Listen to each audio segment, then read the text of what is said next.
All right, Clarissa, it is 6 o'clock. All PRAB members are here. Do you want to let members of the public into the meeting? Yes, and recording has begun. Okay, recording has begun. Great, thank you. Okay, thanks everyone for joining us tonight. We have a quorum of PRAB members present, so I will officially call the meeting to order. This is the first PRAB meeting following the city council appointment. So tonight we have 2 items that we only do once per year and every April. Number 1, we're welcoming and swearing in our newest PRAB members. And 2, we are electing new PRAB officers. We will now begin the induction of our new PRAB board members. I will hand it over to Clarissa to begin. After the oath of office is read to you, please respond by saying, "I affirm." We'll begin with Channing. So if you'll want to stand up and put your right hand up, please. I, Channing Benson, do solemnly swear that I will support the Constitution of the United States of America and of the state of Colorado and the charter and ordinances of the city of Boulder, and faithfully perform the duties of the office of a member of the Parks and Recreation Advisory Board, which I am about to enter. I affirm. Thank you. All right, and Dana, if you could stand and put your right hand up and respond, "I affirm," after I read this, please. I, Dana Reyes, do solemnly swear that I will support the Constitution of the United States of America and of the state of Colorado and the charter and ordinances of the city of Boulder, and faithfully perform the duties of the office of a member of the Parks and Recreation Advisory Board, which I am about to enter. She stated, "I affirm," for the record. Okay, welcome to Channing and Dana. We appreciate you guys applying and being willing to volunteer for the city in this capacity. We're really excited to have you on the board. So let's go around real quick and introduce ourselves.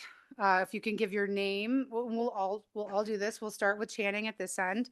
We'll start with your name, your pronouns, how long you've been on PRAB or working with the city, and your favorite park facility in Boulder. Channing Benson, he, him. As you saw, I've been on PRAB for about a minute now. And Valmont Park. I play ultimate frisbee at Valmont Park, so that's my jam.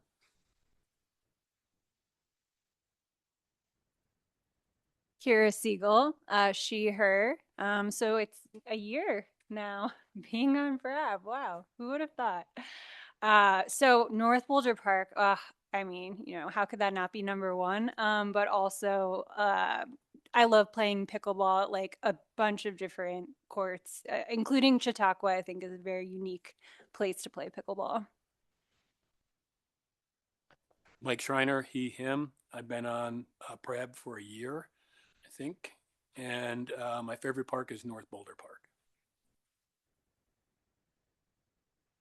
Jenny Robbins, she, her. And I've been on PRAB. I'm going on my 3rd year on PRAB. And my favorite part is Coot Lake. Andrew Bernstein, he, him, and my feelings about the parks have evolved in my time, but presently my favorite park is Evan G. Fine. I love how it brings so many different parts of the community together. Yvonne Castillo, she, her. I have been on PRAB for about a year now, and my favorite, I guess, park would be Harlow Platts and the SBRC, South Boulder Rec Center. My name is Dana Reese. I'm new to PRAB. I would say my favorite park would be Harlow Platts and South Boulder Rec Center. All right, thanks everybody. And welcome again. We look forward to working with you. All right, now it's time to elect our PRAB officers. Clarissa, can you please announce the nominations for chair? We have 2 nominations on the table for Bernie for chair. Would anyone like to make any additional nominations for chair? Would anyone like to make a motion to close nominations for chair? I'll move. Very good. Would anybody like to second this motion? Second. Very good. All in favor, please raise your hand. All right, it's unanimous, none opposed. Hearing no opposition, the motion passes, and nominations for chair are now closed. Would the candidate like to say a few words? Just briefly, I realized I forgot to say earlier, this is the start of my 4th year on PRAB. It's been wonderful to be part of this body for the last 3 years. I'm looking forward to the next year and the year beyond that. I've been the vice chair for the last 2 years. It's been great to work with Ali on setting agenda and work with the rest of the staff, and also work with the current members of the board, the new members, and a lot of past members. And I'm looking forward to continuing to do all of that if you all elect me to be your chair. Yeah, that's all. Thank you. Oops, is there any further discussion before we officially take a roll call vote? Okay, no discussion. Clarissa, if you could please facilitate the roll call vote. Bernie, And board members, you can respond with yay or nay. and please turn your microphone on when you. Yay. Channing, Yay. Dana, Yay. Jenny, Yay. Kira, Yay. Michael, Yay. and Yvonne. Yay. All right, there's one nominee and the vote is unanimous. Bernie is elected as chair. And I'm going to pass it to Bernie to take over the rest of the meeting. Yay. Thanks, everybody. Let's see, where are we? Okay, so we are going to proceed with electing vice chair. Clarissa, do we have any nominations for vice chair? We have a nomination on the table for Jenny for vice chair. Okay, wonderful. Any other nominations at this time? Okay, seeing none, I will move that we close the nomination period for vice chair. May I have such a motion? Thank you, Michael. Any seconds? Thank you. Let's vote on the motion. All in favor of closing nominations for vice chair, please say aye or raise your hand. Great, wonderful, unanimous. Jenny, would you like to say a few words? Thank you for saying yay and raising your hand for me. I'm really looking forward to be vice chair. I've really enjoyed being chair of PRAB, and I look forward to filling in any time that Bernie needs some help. This is a great board. It's a great staff, and I'm looking forward to facilitating any upcoming meetings needed and continuing on as a member for the next 3 years. Thank you all. Okay, thanks, Jenny. We'll do a, well, sorry, is there any discussion before we vote about Jenny's nomination? Okay, seeing, I just want to thank both of you. I know it's extra effort to come prepared for every single meeting and to organize it. And thank you so much for the work that you've done, Jenny, as chair, and excited that you're continuing on as vice chair. any other discussion? Okay, Clarissa, would you please facilitate the vote? Bernie, Aye. Channing, Aye. Dana, Aye. Jenny, Kira, Aye. Michael, Aye. and Yvonne. Aye. Thank you. Okay, thank you very much. Jenny is elected vice chair. Thank you everyone for participating in that process. Thank you members of the public for bearing with us while we do our annual housekeeping. With that, we can move to the approval of the agenda. Would anyone like to make a motion to approve the agenda? Motion. May I have a second? Thank you. Let's see. Okay, so now we are going to discuss that motion. Do we have any questions about the agenda or any points of discussion on the agenda itself?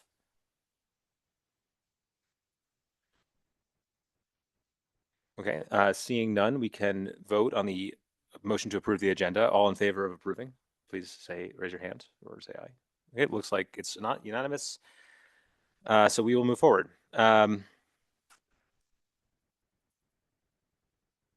Okay, so let's jump to future board items and tours. Ali, please. Good evening, members of the PRAB. I'm Allie Rhodes, and I serve as Director of Parks and Recreation for the City of Boulder. I'll echo Kira's thanks that this role you all are fulfilling is critical. We consult with the Parks and Recreation Advisory Board every single month on matters happening across an extensive parks and recreation system. You make our work better, you make it stronger, and we're really grateful for the time you put in to ask us constructive questions, to give us your feedback. And I recognize it's all during time when you could be doing something else, and we're very grateful. So during this portion of the item is where I just preview your upcoming agenda. We also often will highlight events happening in the department or with city council or other boards. I don't read it all to you, but I do tend to highlight things you might want to know. On May 14th, city council will be discussing 2026 financial forecast, and they will also be discussing potential ballot items for 2026. This is the next step in several conversations that have been going on related to our facilities investment and other needs across the city. And I wanted to highlight that the April 9th City Council study session, that study session summary, that official version was not yet complete. It'll be in their May 7th packet. So at your May meeting, we'll give you a summary of the April 9th City Council study session. We will not be able to turn around a summary from the May 14th meeting. Your May meeting, I want to highlight, is a week earlier so that we're not meeting on the Memorial Day holiday. I hope you all are out enjoying what I consider as Boulder's best weekend. Our department is home to the Boulder Creek Festival. The Boulder 10K also runs through many of our park sites. Our team will be busy opening outdoor pools. So Memorial Day is a big one, and I'm glad that PRAB is not meeting that day. We'll be quite busy, but we'll see you the week before. I also want to highlight, it says mid-June, that city council meeting for the long-term financial strategy and ballot measures, that is happening on Thursday, June 25th, which is their last meeting before their summer recess. The only thing I just want to highlight is an upcoming action item at your June meeting. You'll do one of the things that PRAB has the honor to do, and that's support park naming. So tonight you're going to hear an overview of the civic area park naming process. In May, you'll discuss the naming finalists, and then your feedback will inform the action that you take in June. And that's what I got, Mr. Chair. Okay, now thanks, Ellie. Let's see. Okay, so Jenny has some discussion, and if anyone else would like to speak, that would be helpful. And as a reminder for Dana and Channing, this is a plan as of today. If there are other items that you want to see added to future agendas, you can let myself or Jenny know, and we will bring that to our agenda setting meeting, which happens typically later this week. And you can bring those up now, or you can save them for items from the board, which happens at the end of our agenda. So Jenny? I just wanted to make a note on a potential future board item that I'd like to discuss at the agenda meeting, which is the ball fields. I wanted just to see if we could get an update on the status of what's happening with the purchase of that. Just for clarification, you're referring to the Iris ball fields? Yes, the Iris ball fields, yes. Yeah. Not all the ball fields, just those specific. All the ball fields. I will make a note of that, and we can discuss that at agenda setting, what timing might be appropriate and what item we might have. Okay. Thank you.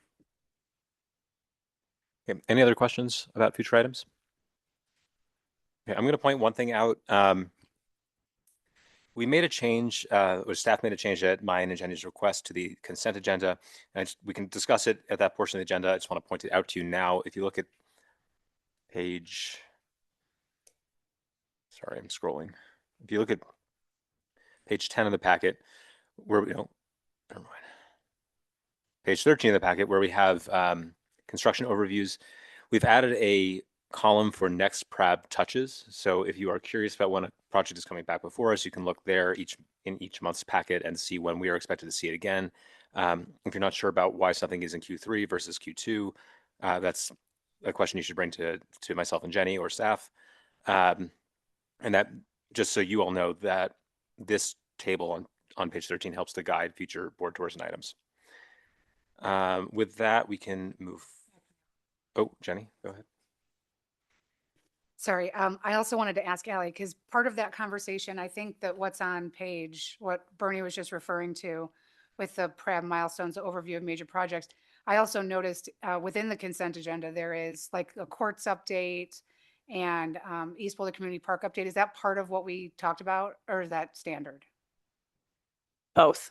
Okay. And we can talk about it more during the consent agenda. Actually, we're talking, so, and I'm going to be for the newer board members. So as Jenny and Bernie are talking about, we develop this agenda collaboratively. So I would say 90% of the PRAB's work is driven by the staff work plan, driven by items that benefit from your input and your advice, either because it's part of your role is outlined in the city's charter, which is our constitution, or because it's part of the advisory nature also is spelled out in the charter. And so a lot of that is the planning work. We don't consult you on a lot of operations because we're out there just doing the work, and that's about 85% of what we do. We will consult you on major policy changes, such as a service level change at a facility or across maintenance. And so Jenny and Bernie had highlighted that sometimes when we go into the heads down work of design and PRAB doesn't hear about a project for months, you're left wondering what's going on or where that's at. And so these updates are intended, and some of these projects are in design to let you know more of the status where they're at. And I think it's just fleshing out a little more of what we had been doing with projects that are in flight. Does anyone else have any questions about this portion of the agenda? Okay, so let's move forward into public participation. Now it's time for public participation. This portion of the meeting is for members of the public to communicate ideas and concerns to us regarding parks and recreation matters, for which a public hearing is not scheduled later in the meeting. There are no public hearings tonight, so participation will happen now. During this time, the public is encouraged to comment on the need for parks and recreation programs and facilities as you all perceive them. All speakers are limited to 3 minutes. Depending on the nature of your matter, you may or may not receive a response from the board or staff after you speak, or at the end of the public participation period.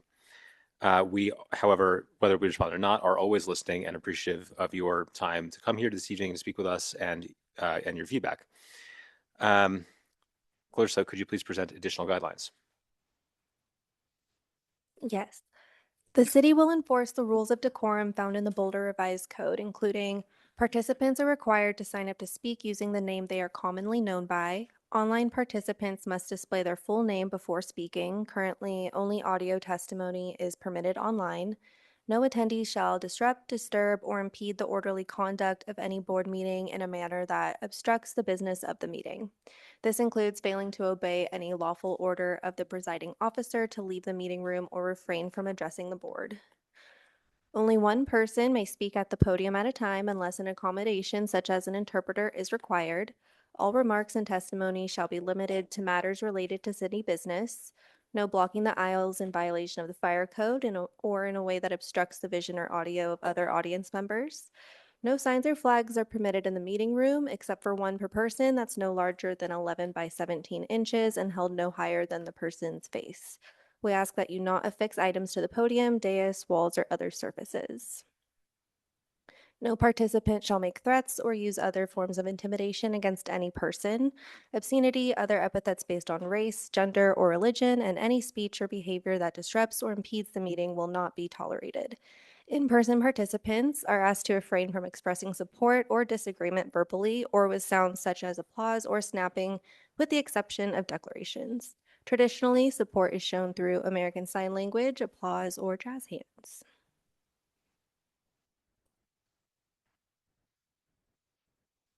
And tonight, our first public participant is Trish Emser.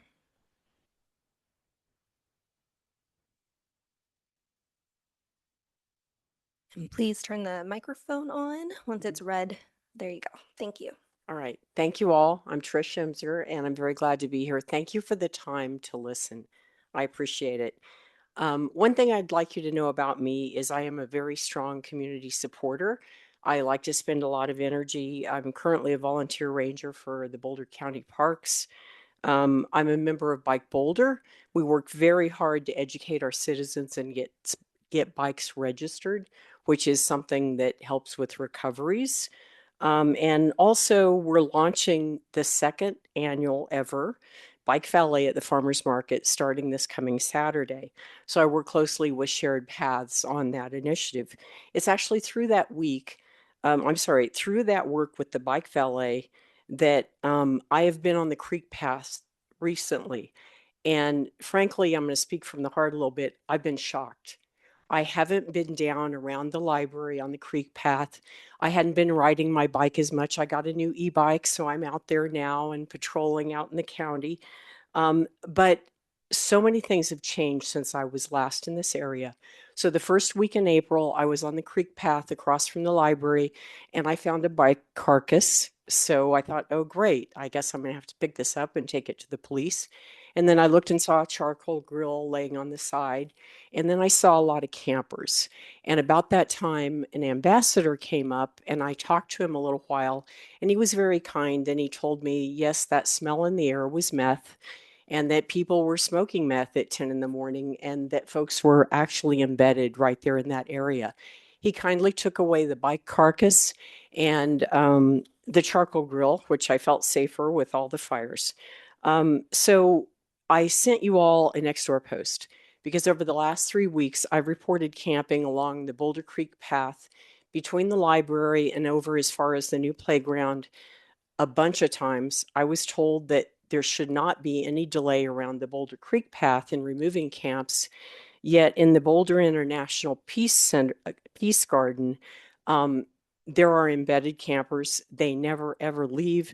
They've staked out the territory, and between the dogs and the meth smoke and the bikes that go back and forth there, I have great concerns about all the activities that are occurring. From the Nextdoor post, there's about 7,700 other people recently that are concerned about it as well. And the city workers that I've talked to and city staff have actually admitted that they meet every Friday with the Boulder Police, with the Rangers, etc. And frankly, they don't know what to do. There's a lot of aggression in that area, and I don't feel that it's safe for families. So I wanted to share that with you and really hope that others can take a look at this. Thank you very much. All right, thank you.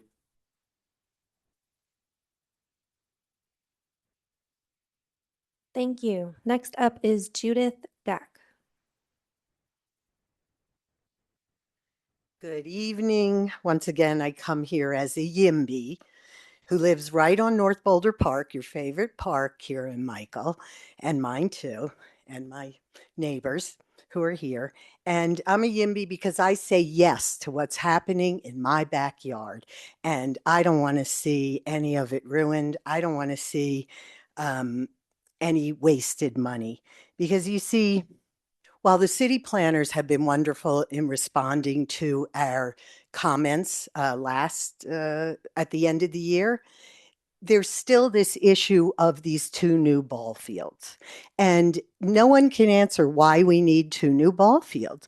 Our ball fields are perfectly located. Like when I have asked one of the planners, he said, well, it's best practice now to turn them back to each other.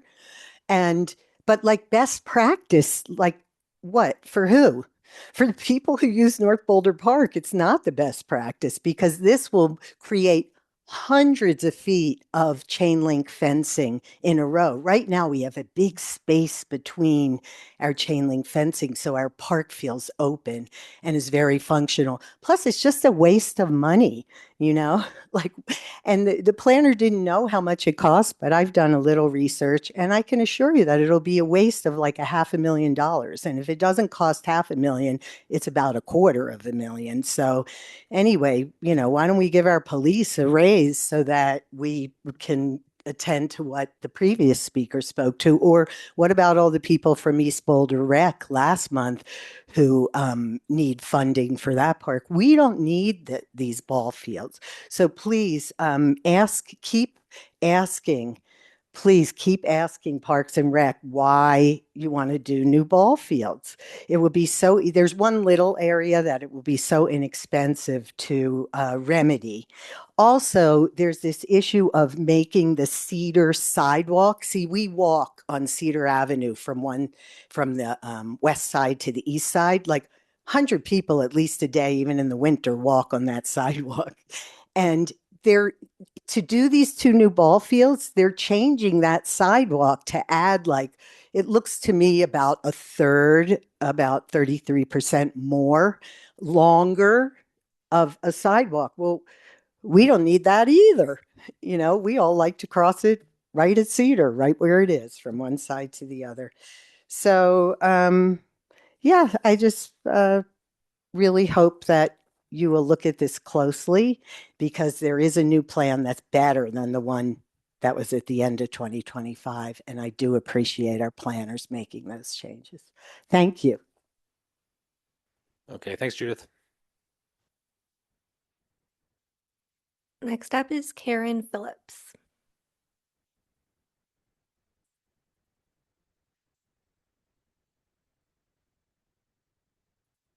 Good evening. My name is Karen Phillips, and I'm also here to speak about North Boulder Park. I've lived close to the park for over 50 years. I was first a renter for about 16 years, a couple blocks away, and since become a homeowner.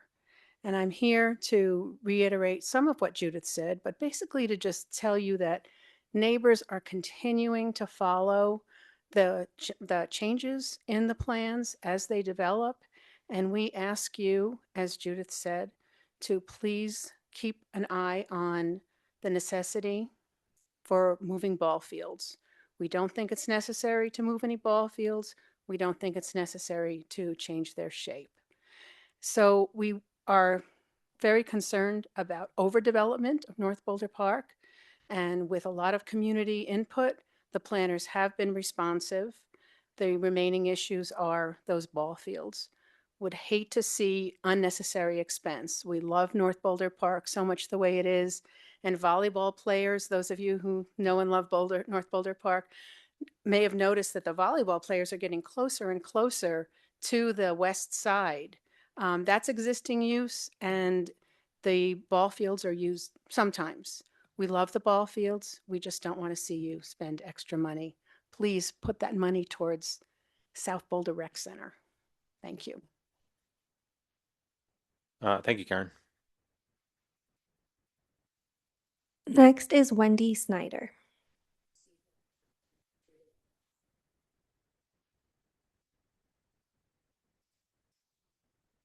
Okay, just a few more things.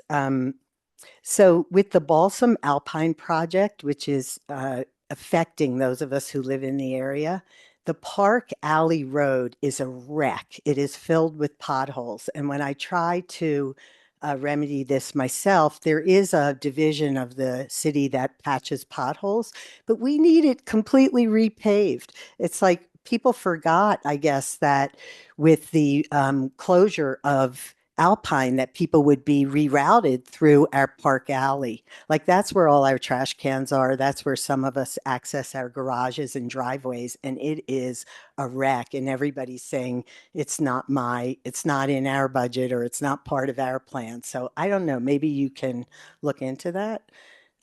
Did you? I'm just going to say, Judith, transportation is outside of our purview.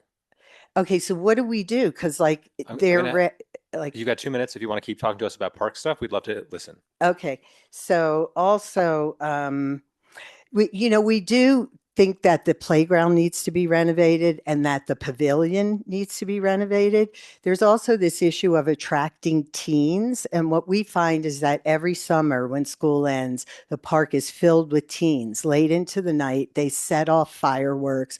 They caused 3 fires last summer. So I think that we need to look at also why what are we attracting? Who are we attracting? And what are they actually going to do the programming that people are hoping to offer?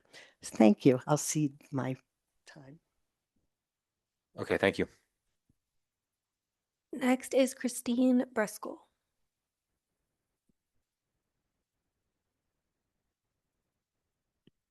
Hi. Thanks for the opportunity to speak. 2 months ago, I'm sure with the best of intentions, the department head of Parks and Rec had proposed that you guys change your rules on public comment to impose the same restrictions on public comment that City Council has. I'm sorry to interrupt. Clarissa, can you please start the timer?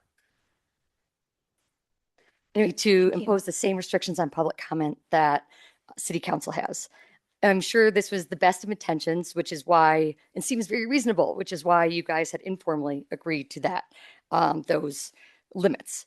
But I want to explain to you why it's actually not reasonable and why I urge you not to do this. So first of all, there are 19 citizen boards in Boulder. Not one other board has done this. Not one. And not only that, but that not one has imposed a limit on the number of public commenters at these meetings. Not one has imposed a limit on the total time for all public comment. There are 3 other boards that, like PRAB, do have limits per person. Of those 3 other boards, there's the planning board. The planning board also, these are all, by the way, three-minute limits. The planning board has a 3-minute limit per person. And this is the most strict one of all the boards, in which they allow the chair at the chair's discretion to reduce the per person time if there are more than 15 commenters, somewhat similar to this. However, there's a really big difference. The planning board has 3 meetings per month, a total of 36 per year, far different from the 11 we have here. I mean, in theory 12, but it's never in December. And also too, even with that, it still starts at 3 minutes. And it's only discretionary whether to go down. And second of all, it does not have any limit on the number of public commenters nor on the total time. The second board that also has a limit is the Open Space Board of Trustees, has a flat 3-minute limit, just like PRAB. But again, even there, has a minimum of 12 meetings a year and with an option for their 2 meetings per month. Not just, so it's the, let me see what it is. It's the second Wednesday of every month and optional 4th Wednesday. So you're talking 12 to 24 meetings. And even there, it's only a 3-minute limit, not 2. And also there, still no limit on the total number of commenters, nor on the total time limit for public comment whatsoever. And then there's the Board of Zoning Adjustment. That's actually quasi-judicial hearings, totally different, not like here. But even in that context, they still actually shockingly even allow public comment, even though it's quasi-judicial, and they're still 3 minutes. And then looking to the biggest thing is actually council. So these are the limits that we're looking at that council has. However, council, again, totally different. Council has 48 meetings a year, 24 with public comment minimum. And of those, I mean, that means their opportunity for comment is 960 minutes total versus here at most, we're looking at 440 minutes total. I mean, we would be, if you guys do this, you would be in a category of your own, unlike any other board in all 3 of these respects, all of these limits, and unlike council. Thank you.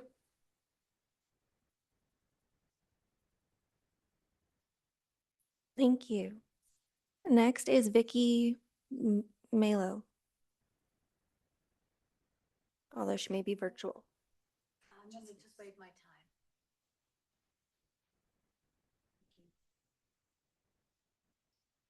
Well, on second thought. On second thought. I appreciate this opportunity that all of you have been interested in finding out from the community, people living by the park, how that works for them, what it's like. I'm also a proponent of, I've been in the neighborhood on 7th Street since '96 and love that park. I love the spontaneity. I love the openness. I love the access across the park. I appreciate the city of Boulder now deciding that it's time to update the pavilion and some of the water issues that clearly exist there. I just would reiterate what everyone has been saying, is just paying attention to those of us who are living by the park and also how we spend money. We all have to always look at our own budgets about how we spend money and what are the best uses for that money. So thank you. Thank you. Thank you. Now we'll move on to our virtual speakers. First is Robert Batchelder.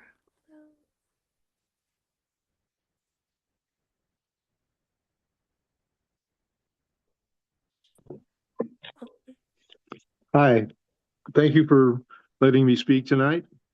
My name is Robert Batchelder. Are you ready? Can you hear me? Yes. Oh, you can't hear me? Okay. My name is Robert Batchelder. I'm from California. I'm a descendant of soldiers from the Sand Creek Massacre. My second and third great-grandfather, Granville Berkeley Jr. and Sr. participated in the Sand Creek Massacre. They arrived in Boulder in 1863 Granville Berkeley Sr. was a prominent judge and lawyer, as well as a captain in the U.S. Cavalry.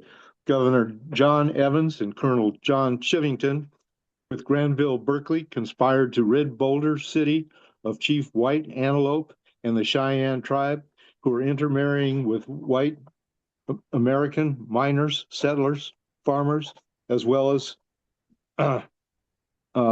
they practiced the philosophy of peaceful coexistence. Governor Evans and Colonel Chivington rushed to muster 100-day recruits in August of 1864 to build Fort Chambers and practice military maneuvers. The newly formed U.S. Cavalry Company D Boulder Volunteers attacked White Antelope and the Cheyenne at what is now East Boulder Rec Center and Hogan Pancoast that will soon become Boulder Botanical Gardens on Cheyenne sacred land.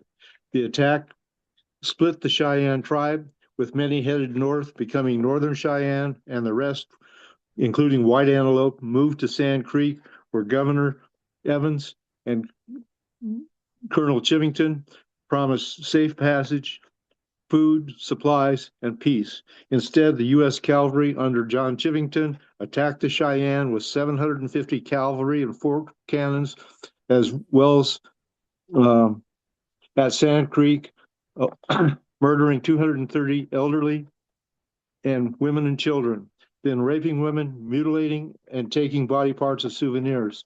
The massacre survivors fled to Oklahoma. Boulder City land was stolen by my grandfather, Granville Berkeley Sr., and his wealthy associates. The Cheyenne were forced to leave land that had been their land for 200 years. Hogan Pancoast is sacred land because of where the genocide began in real time. The descendants of soldiers want to purchase Hogan Pancoast and develop the 19 acres into Boulder Botanical Garden, a Cheyenne-oriented park. The Cheyenne agree. We want to work with Parks and Recreation, but the example they give it Scott Carpenter Memorial Park, we received from the planners is too small to be practical. Boulder Botanical Gardens want to purchase Hogan Pancoast for the park, but the planners who are working with us say tennis court, stadium is already approved. We want to work with planners who use page 3 of Boulder Valley. Okay, thanks, Robert. We appreciate your comment. Okay. Thank you, Robert. Mm-hmm. That's it.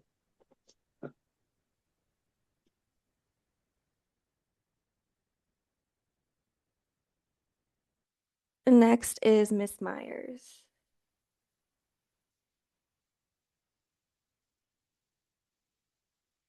All right. Sarah Myers, can you speak, please? Sorry, can you hear me? Yes, thank you. Wonderful. Hi, good evening, everybody. Thank you so much for having me. It's really an honor to spend time with you, and I appreciate so much the work you're doing. I was actually the Landmarks Board Secretary back in 2000 to 2003. And I've lived in Boulder since 97. I've been here a long time. I wanted to speak to you about the South Boulder Recreation Center. I live down the road from the Recreation Center, and I've lived down in this house for 16 years. I have a son at Mesa who's a 5th grader. I'm currently in my bedroom while they're eating dinner, and I'm glad to be here for a minute. I wanted to talk to you about renovating the rec center because I know there's been a lot of discussion about it and about which one deserves more love and more dollars. I think that the city's missing the mark by not investing more in the South Boulder Rec Center compared with East and North. And I have a few points to make about that.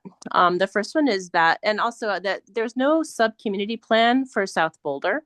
You probably know that, but I have a feeling that may be part of why we're kind of maybe overlooked a little bit in this effort. So my main points are first that the East Boulder Rec Center seems to be getting all the attention, and it's creating, I think, a false idea that they are the most deserving. And I feel like that's a self-fulfilling prophecy. And there's just kind of there's momentum towards East getting more renovations. Secondly, the facilities at SOBO really get heavily used. Someone could argue that it serves the widest swath of Boulderites, actually, when you break it down. There are people that work from home like myself. Many seniors use it, including from communities on Table Mesa and Gillespie Drives.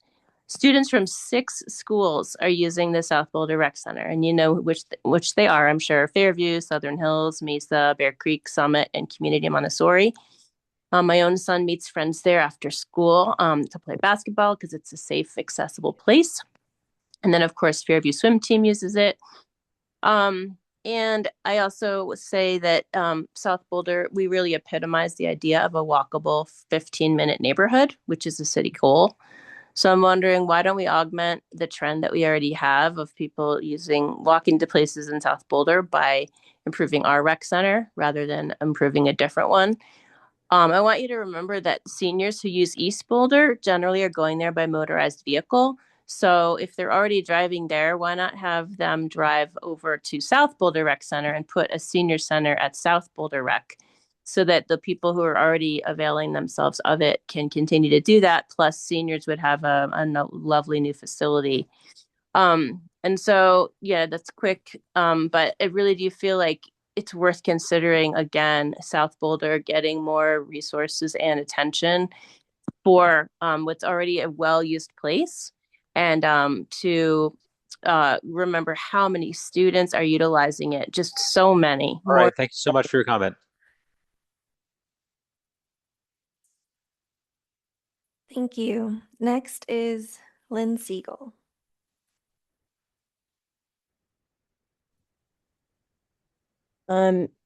It seems like it would be considerate to say the next 3 people that are coming up, so you don't suddenly get it shoved on you. I can tell that most of you don't go to city council meetings, or you'd already know this. I guess I just expect that everyone else is like me and follows, 5 city boards consistently, and city council, and Israel Palestine, and municipalization, and CU South, and everything else. But this is a multidisciplinary community, shall I say. Especially we understand this because we are a university town. So I'd like to see, I guess, a little broader view of things. And so far as having you sign up ahead of time, like the person that spoke earlier, you're the only board that I have to sign up for, send an email to. Like, what's that about? I'd like to see more iteration. To me, it seems the chair tonight just, thank you, bye. That doesn't seem like really authentically wanting to hear what your public has to say, and very little response after any of these boards or city council to anything that people bring up. And why? Life's short.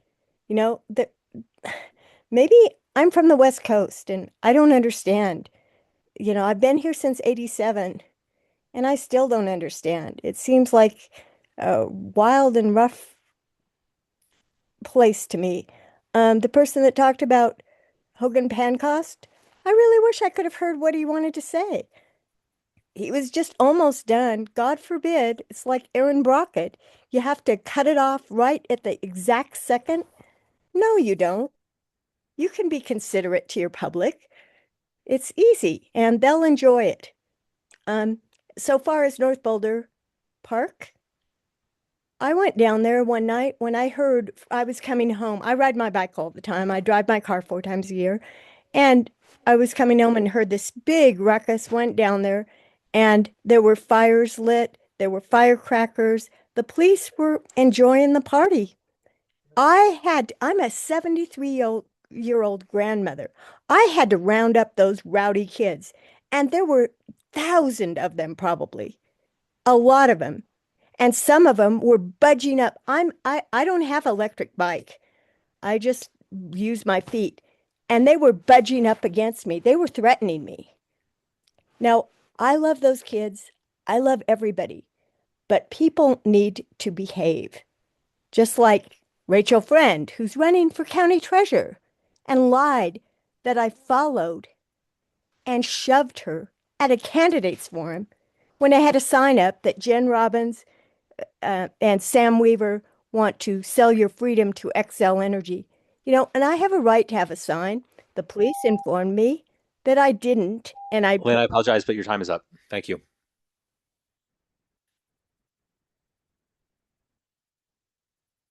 Thank you. Now we have Dr. Spivak.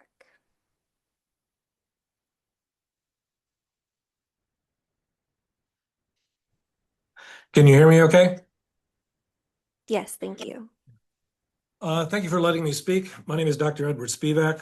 I'm the curator of invertebrates at the St. Louis Zoo, director for the Center for Native Pollinator Conservation, and also board member of the Boulder Botanic Garden.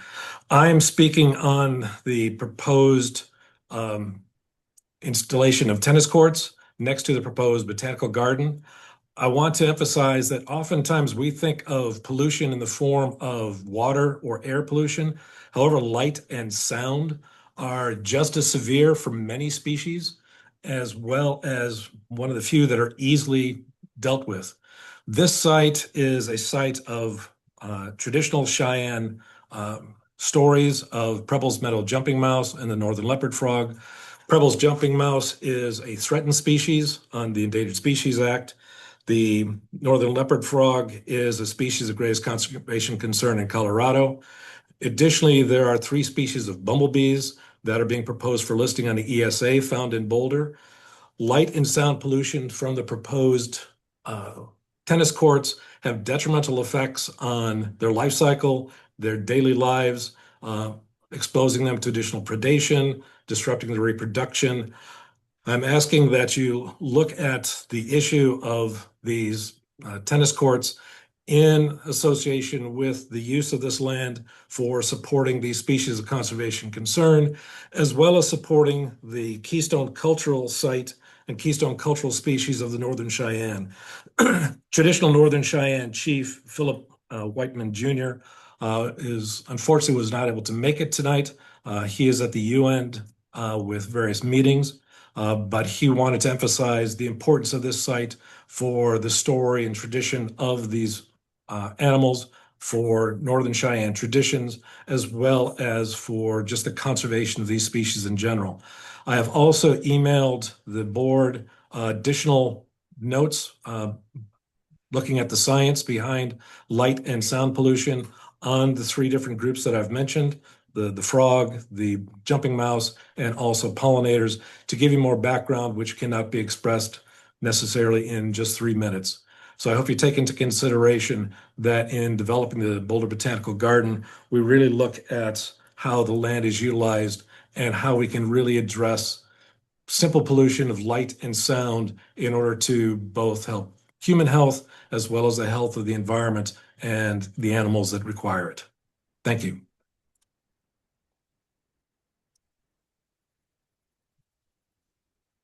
Thank you. Now, would anyone in person like to participate in public comment?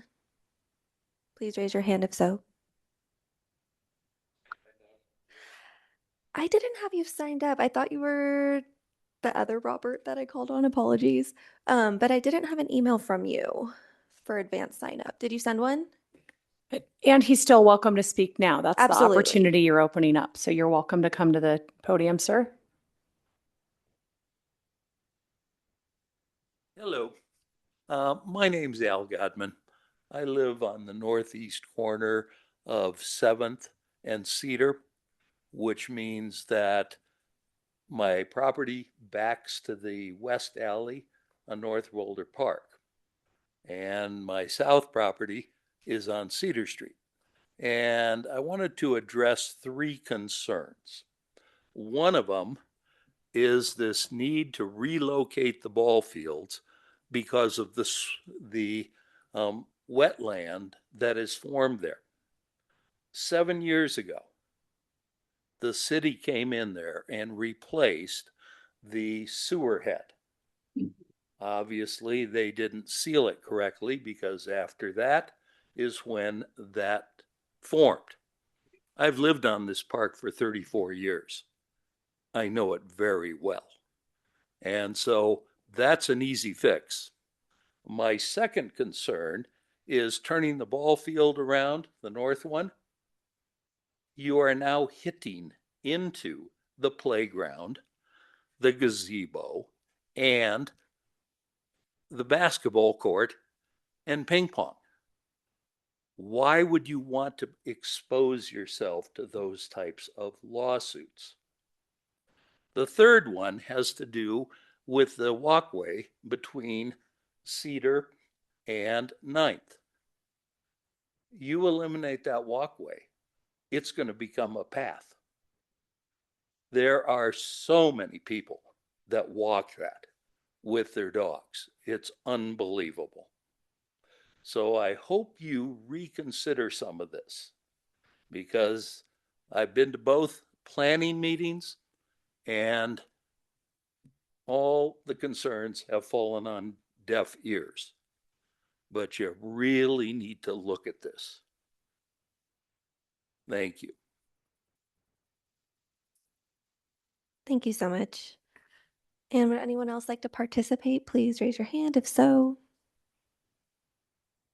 And anyone online, if you would like to participate, please raise your hand and ensure your full name is displayed. All right, it looks like nobody else is signing up. Thank you. Okay, thanks everybody. Although I had to cut a few of you off, we do appreciate all of your comment and your time. And of course, you're always welcome to submit additional commentary to us via email between now and our next meeting. I'll just note we will be discussing our rules for public participation during the matters from the board. So if the members of the committee who are concerned about that want to stick around for a couple hours, you're more than welcome to do so. And we will, well, if you don't want to stick around, you can watch the recording and see what we decided to do after that discussion. Let's see.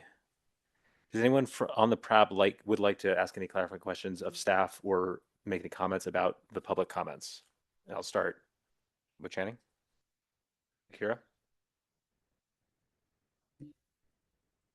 So over a year ago, I volunteered with the Point in Time Count, and I learned a lot about camping at the Boulder Creek and throughout Boulder, and sort of what the process is from the city staff to handle those types of situations. It's a pretty complex issue.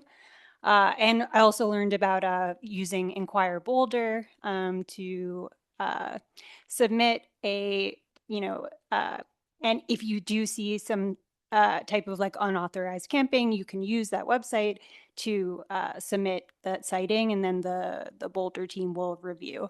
But I was just wondering if staff wanted to just like give a little bit more detail around the process and how they handle these types of situations. Sure. And if the board likes, typically about once a year, we bring this item, the Safe and Managed Public Spaces program, as an overview. It's really beneficial for newer board members. Something in our community, it's not unique in communities across the country in trying to balance safe access to our parks for everyone. And I appreciate Trish coming to speak tonight. Thank you. I recognize that the conditions you shared are concerning and appreciate you coming to the PRAB tonight to share them. We work very hard to support vulnerable members of our community and to make sure our parks are safe for everyone, and it's incredibly complicated for a whole lot of reasons. I will note that we do typically, almost every year, there's a cycle in the spring as the weather warms up where you see a growth in camping, and the team works to manage that. The process of addressing illegal camping in the city of Boulder is very cautious and to ensure alignment with the Constitution and people's rights to personal property and other rights. And so in Boulder, when a camp is established, there is a notification period and support services provided, try to attempt people to case management and services that would get them off out of camping. The city has a newer strategy affirmed last year that the term used is rough sleeping. And the reality is it's not safe for anyone to be sleeping outside. And so the strategy works to address it quickly so that any type of homelessness is brief and short. And so there's a myriad of partners working together, from the Boulder Police Department to our Utilities Department, to our Housing and Human Services staff, to nonprofit community partners like the All World Shelter, And it's really, really hard. I wish I could just say, Trish, thanks for letting us know. We'll manage this tomorrow. It's not that easy, but I will be following up to just talk about how we're handling the uptick that we're seeing this spring.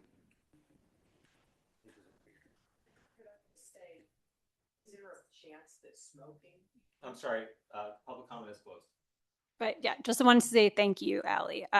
Again, it's a very complicated issue, and I think I learned a lot through doing the point in time count, and just learned that the city does have a really like responsible approach, and it touches a lot of different factors. So thanks for explaining the full process a little bit better. While we're on that topic, can I ask a question? Or do we have to stay? Let's stay in order. And then. Well, I mean, we can, but then we're going to be switching topics. That I'm saying is I'm talking about the specific. Allie, could you please clarify for the audience and for me personally, what is even our jurisdiction on these encampment issues? Because I know it touches on multiple agencies within Boulder, but is there anything that we actually can do about it? Or are there other agencies that actually have more direct impact on some of these encampment issues? Can you clarify by we, do you mean the city of Boulder or the Yeah, Parks and Rec sorry. Advisory Board? Yeah, I guess what I'm trying to understand is, I hear the concerns from the public, but I don't really understand what our jurisdiction is for those to solve those kinds of challenges. I know that there are multiple agencies within the city of Boulder that touch on those issues. What is our jurisdictional authority to address those kinds of issues on encampments? Yeah, our agency. The Parks and Recreation Yes, Advisory Board. Yes. Yeah. So other than the approval of any expenditures or recommendations in the budget, your role in this matter is advisory. Allie, I think the question is about park staff. Yeah. I'm just saying from an agency standpoint, the entity of parks, the Department of Parks Yeah, and the Recreation. That's Department what of was my question was trying to clarify. sorry. That's what I'm talking about. What is our jurisdiction, our parks? What is our jurisdiction to even try to solve some of these encampment issues? Because it feels like this may not be a parks jurisdictional issue. It feels like it's other, I don't know. That's why I'm asking Yeah. the question. Are there other agencies that are addressing these challenges? So the city of Boulder as an organization has authority for enforcing laws on city of Boulder public property. And then the Parks and Recreation Department does not have enforcement capacity beyond our limited commission rangers, and they can enforce city ordinances only. So city ordinances against smoking in parks, city ordinances around propane tanks in parks, but other state level ordinances or crimes such as anything that is drug related, that would be to our fully peace officer certified law enforcement officers with the City of Boulder Police Department. No one department can own this topic because of the complexity of supporting people who have an overlay of mental health issues or drug addiction. That is not the responsibility of the police department. We have other partners in the community in the city who deal with that.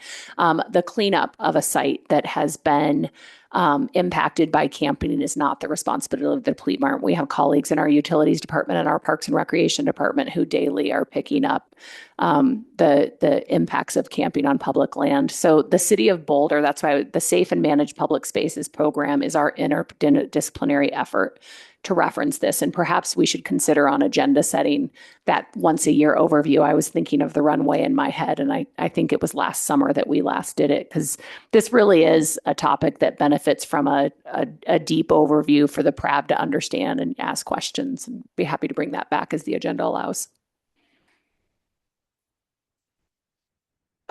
We will bring that to agenda setting. And I think one thing that I would like for us to see as part of that presentation is if there's data on is camping trending up or down.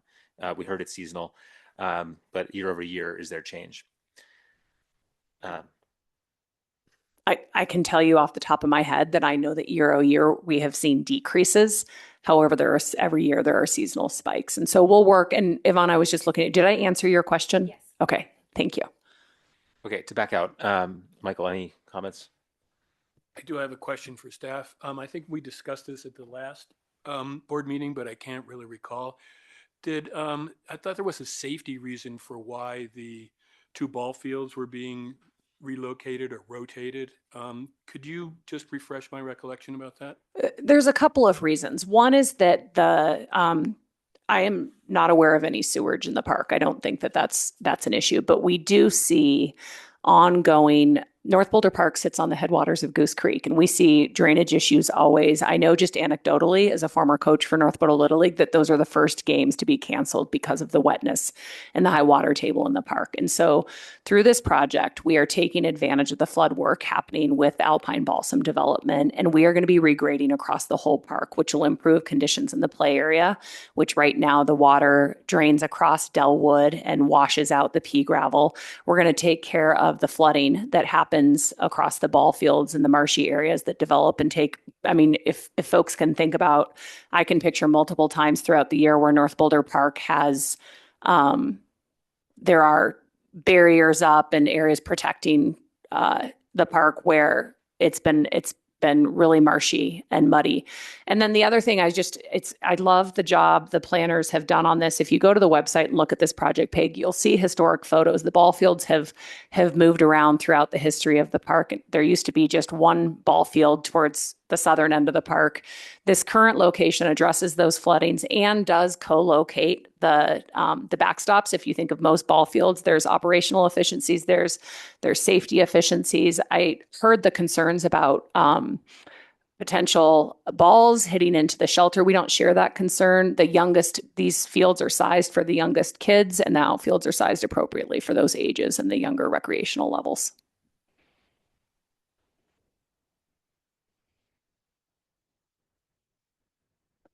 Okay. Okay, so I had a question about the ball fields also, but I think you've answered it in that it's for flooding and so they're not hitting into each other, right? That was the orientation purposes. Okay. Yeah, and I just want to add one note. I heard concerns that impacts the wide open lawn, and I think the team's been really responsive and heard a lot of that feedback. And as we measure it and look at it, actually there's more lawn, and some of it now is adjacent to the shelter, which is great because in the past that fencing impacted the gathering. I know coming up in May, we will be host to many, many, many graduation parties, and those folks will now be able to benefit. Well, not now, but when this project is done. And I just want to remind everyone, we're not doing this work for the work's sake. It's because of the flood work and the grading that has happened. It allows these opportunities. Otherwise, they wouldn't be affordable. The utilities department is contributing several millions of dollars to this project. Thank you.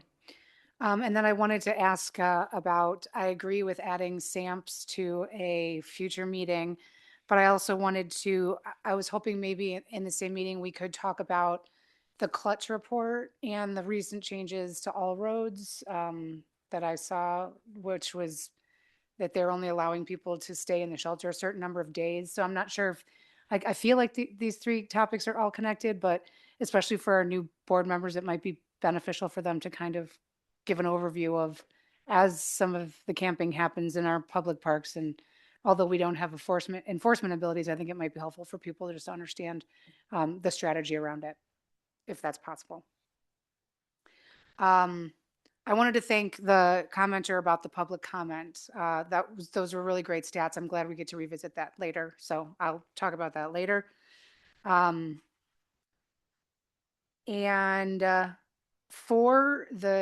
This is something that I've heard via email. There are about this South Boulder sub-community plan, and people have asked about that. I realize that is not our purview, but if we wanted to point somebody in the direction, we have an East Boulder sub-community plan and a North Boulder sub-community plan. If South Boulder wanted to talk to somebody about that within the city, who would that be?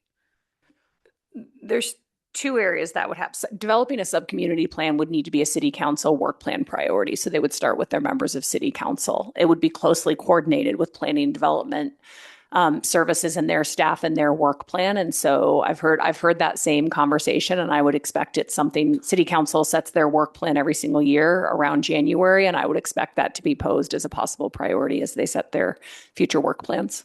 Okay, thank you. And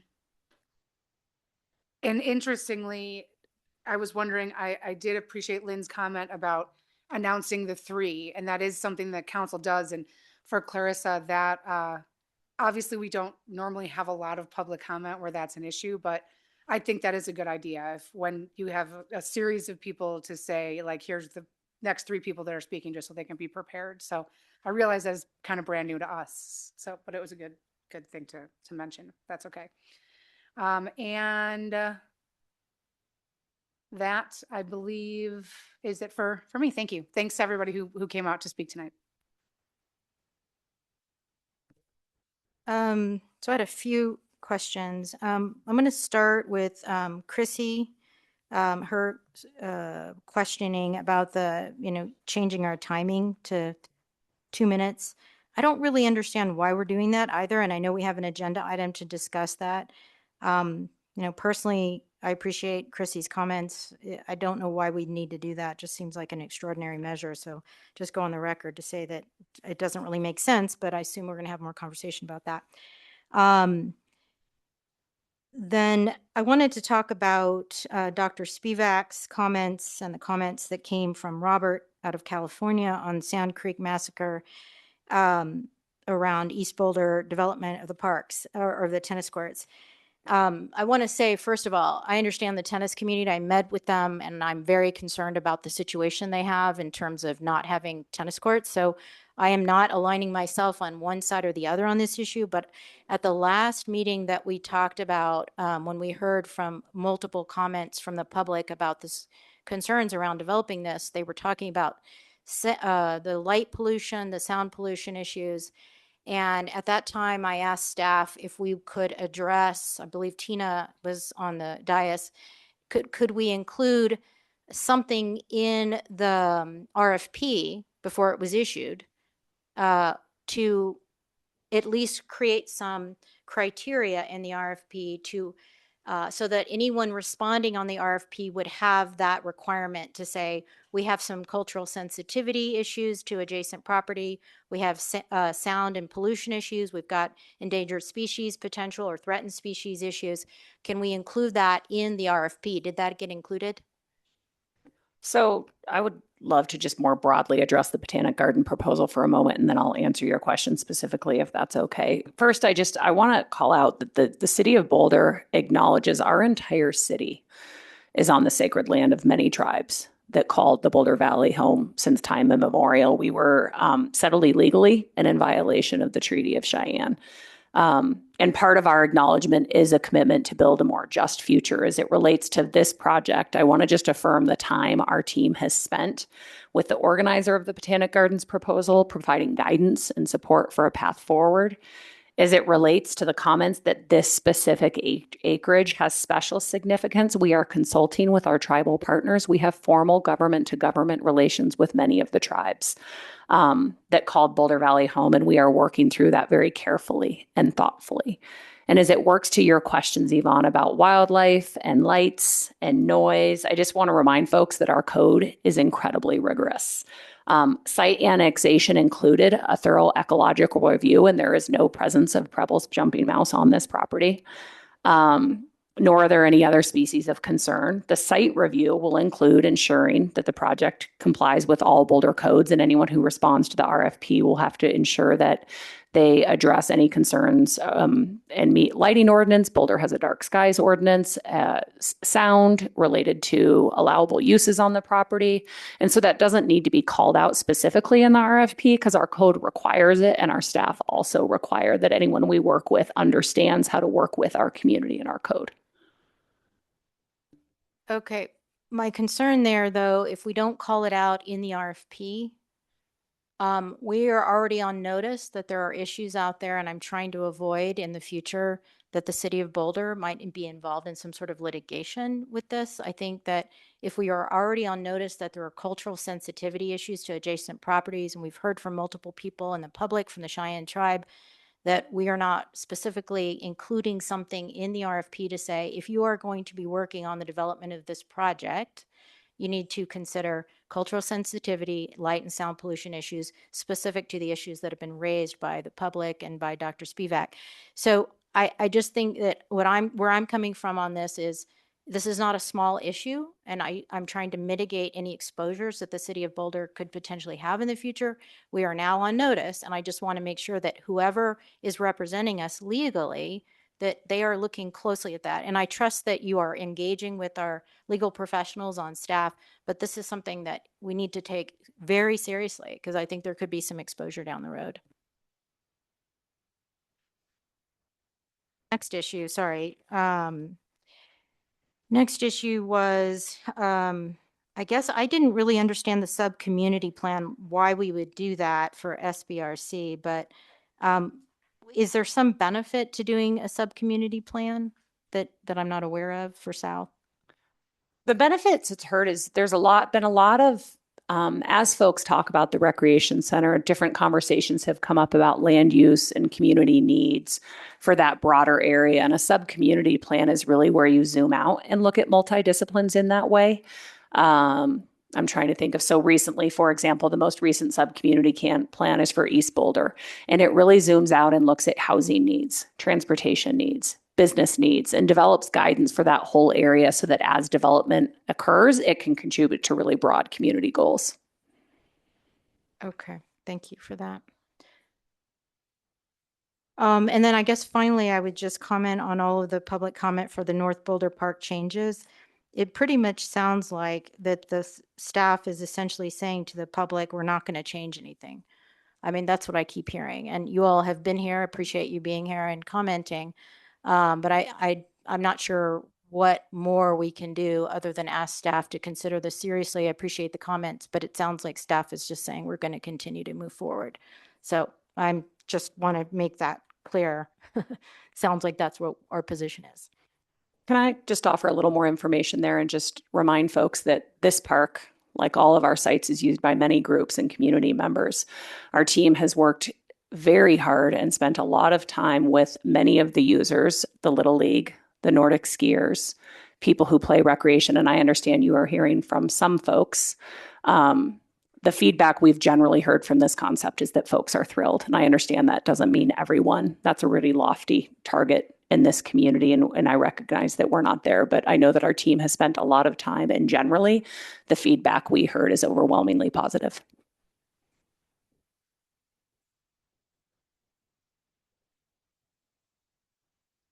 Okay, thanks everybody.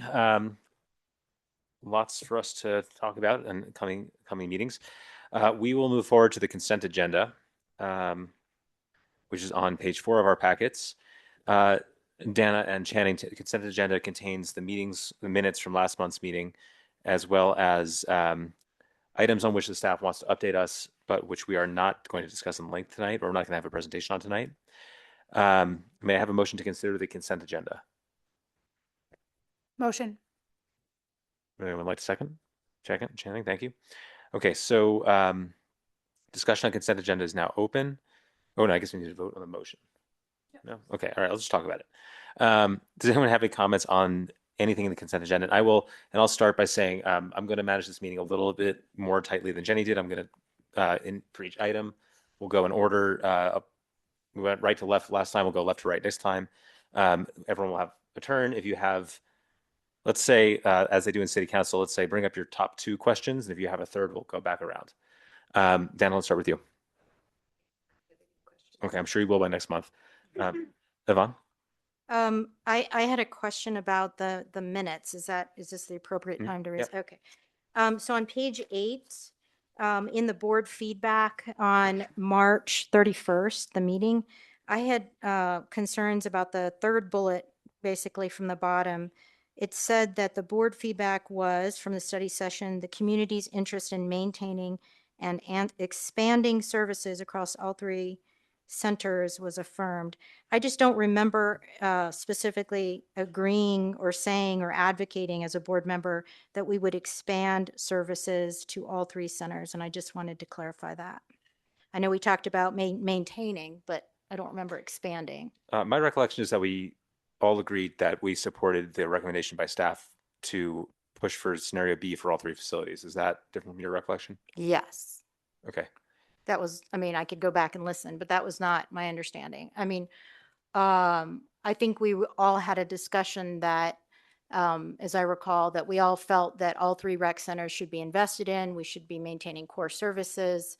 But I just don't have a specific recollection around expanding. And I don't actually know what expanding means. And before I agree to that, I want to understand what that means.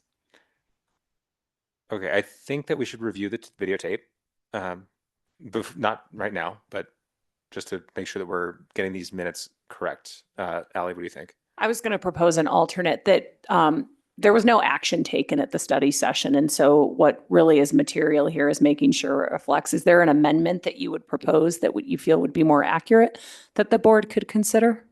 Yeah, I mean, I would just say it's more clear to me that I think, and I'm not putting words in my colleague's mouth here, but I think we all agree that there were communities interested in maintaining services at all 3 rec centers, but I don't remember saying I want to expand services. I don't know what expand services means, so that's why I don't feel comfortable agreeing to that. And Bernie, I'm thinking of your comment.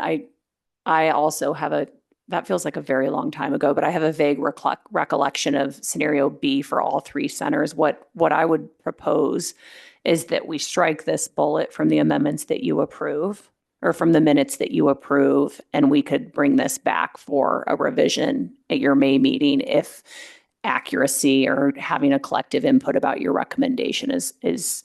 But I'd love you all to discuss that. I have the same memory as Bernie that the preference was scenario B for all 3 facilities. And scenario B includes service expansions across the system, not necessarily at every single facility, but service expansion. What does that mean? It means hopefully more pool lanes and a better located age well center and more programming for fitness and cardio equipment and more space for programming, et cetera, et cetera. Well, then I didn't agree to that. I didn't agree to expand pools at East. That was not my intention at that discussion. Well, we certainly didn't agree to, you nor anybody agreed to any specific number of pools sizes anywhere. It's just more of a conceptual plan that we want more capacity system wide. Okay, then I don't agree with that. I agreed that we should maintain services at all, core services at all 3 centers. I know we had that conversation. I know we need to maintain the facilities so that we have no disruption of services at North, East, or South. I 100% agree with that. I do not agree with spending $80 million at East to put pools on the other side of the property. I do not agree with expanding services at the North Boulder Rec Center in terms of adding more pools or more warm lanes. I don't agree to any of that because I think we're in a very constrained economic environment and we've been told over and over, we have to make trade-offs and we have to make hard decisions. I think that those were quoted, and I am not agreeing to expand services at East or North, East or North, especially if there is in question right now that we may not even have enough money to rebuild South. So I don't want that to be on the record. All I'm saying is we should strike and expanding at this point because that's not something I agreed to. Please. Can I make a suggestion? Yvonne apparently doesn't agree with these minutes, so why don't we just put these minutes up for approval? Because I have the same recollection as you, and we can vote on whether we approve these minutes. And Yvonne's, if she chooses to not vote for those minutes, that's fine. Okay. Does anyone else have any other comments? On the consent agenda as a whole? On the consent agenda as a whole, or this point specifically? Not this point specifically. Okay, well, I'm going to propose that we finish our discussion about the consent agenda and then we will vote on it, which will include these minutes. Is that okay with you, Yvonne? Mm-hmm. Okay. Do you have any other comments? Okay, Jenny? Yes. One comment, 2 questions. Again, I just wanted to reiterate that I do really like the updates that were included for East Boulder and Tom Watson for the courts. I think that is going to be really helpful for everyone to kind of help follow along with that. So thank you for including that. For North Boulder Park, I had a question. This may be related to the drought information that's in here. I did have some communication with neighbors about how the park is looking a little bare. I realize that everyone's struggling right now, my yard included. So I was just wondering if there was any plans to do anything to the park to increase its beauty between now and hopefully the next rain that we get. Yeah, and I don't know the status of the irrigation systems across the park system. I know that we have turned on irrigation where it impacts play and formal recreation. I know that folks will see information. It's in your packet. We are asking the community to wait on watering their lawns until May to protect our water supply. Grass in Colorado goes dormant in the winter. It is not dead. When we water it, it'll be rich and vibrant. We have to be very careful across the parks in water use. Because of our equity work, we know that the way we handle parks, should there be a drought this year or next, it'll be different from the way we handled the park system in 2002 when I started with the city and we had a drought. In that scenario, parks were treated like everyone else's lawns, and we had significant reductions. We expect it'll be different this time because we know our parks are everyone's backyard. And so if you don't have the luxury of your own private lawn, our parks are for your recreation. They are for community gathering. They provide broader community benefit. But I ran by North Boulder Park just this morning. It does have dry spots. Most of our parks do, and we will not be doing anything special to support vibrancy. We'll be doing our best this year to keep healthy lawns that support play while balancing this with water use. And just like the rest of the community, it's going to be tough for us. Great. Okay. That's a perfect answer. I appreciate that. And then a question, I noticed that Tom Watson was pushed a month. From groundbreaking from April to May? Am I wrong? Based on our last conversation. I'm sorry, April to May. I don't recall. I thought it was May. I see Mark Davison, our senior planning manager, hopping up to give specifics. Yeah, thank you. Mark Davison, planning manager. We are looking to groundbreak in May. It's basically the permitting process we're going through. We're hoping that that'll be approved in the next couple of weeks and that we've got everything lined up to roll on the ground once that's there. So it does look like it's going to be May. And then the time frame for the build of the courts right now is scheduled May to November. Yes, Okay. exactly. Go And we should be, if everything went great, it could be October, but we're trying to play it safe and say November. And is that time frame standard? Yeah, absolutely. Okay. And then one last comment and I asked for two. I know. Okay, so we'll come back around. Okay, that's All fine. right, Michael. I hope I didn't lose my one comment There you earlier. go. Go ahead. Okay. I had a question about the drought issue here and the chart that we have. What's a lower priority outdoor use? And Are that you would looking be at for the chart stage on one? page 11? Which Yes, chart it's are we? on page 11. Yep. And you see lower priority outdoor uses. So I just gave example of a higher priority outdoor use, right? Parks, they provide recreation and community benefit. Other areas that aren't providing that benefit is more individual, such as, say, a front yard. There might be restrictions. I feel I'm over my skis a little bit because I'm sure our utilities department has a definition here that is standard, and I don't have it at the tips of my fingers. We can come back in May with more information. Okay, so that's personal then, that you view it as more personal I- as opposed to widespread. I was making an educated guess there, but I would love you to not hold it dearly and report back in May with the facts. Okay, thank you. And then the only other question I had was on page 12 in the summer pool operations. It seems like the access to, in particular, Spruce Pool or Scott Carpenter may be limited in some way or maybe reduced in some way. And in particular, I'm looking at that last paragraph. These users who rely on early morning or extended evening hours at Spruce or shoulder season access at Scott Carpenter are encouraged to explore alternative options. Yeah, Scott Schuttenberg, Deputy Director over Operations. Yes, we certainly are looking at our pool hours really closely.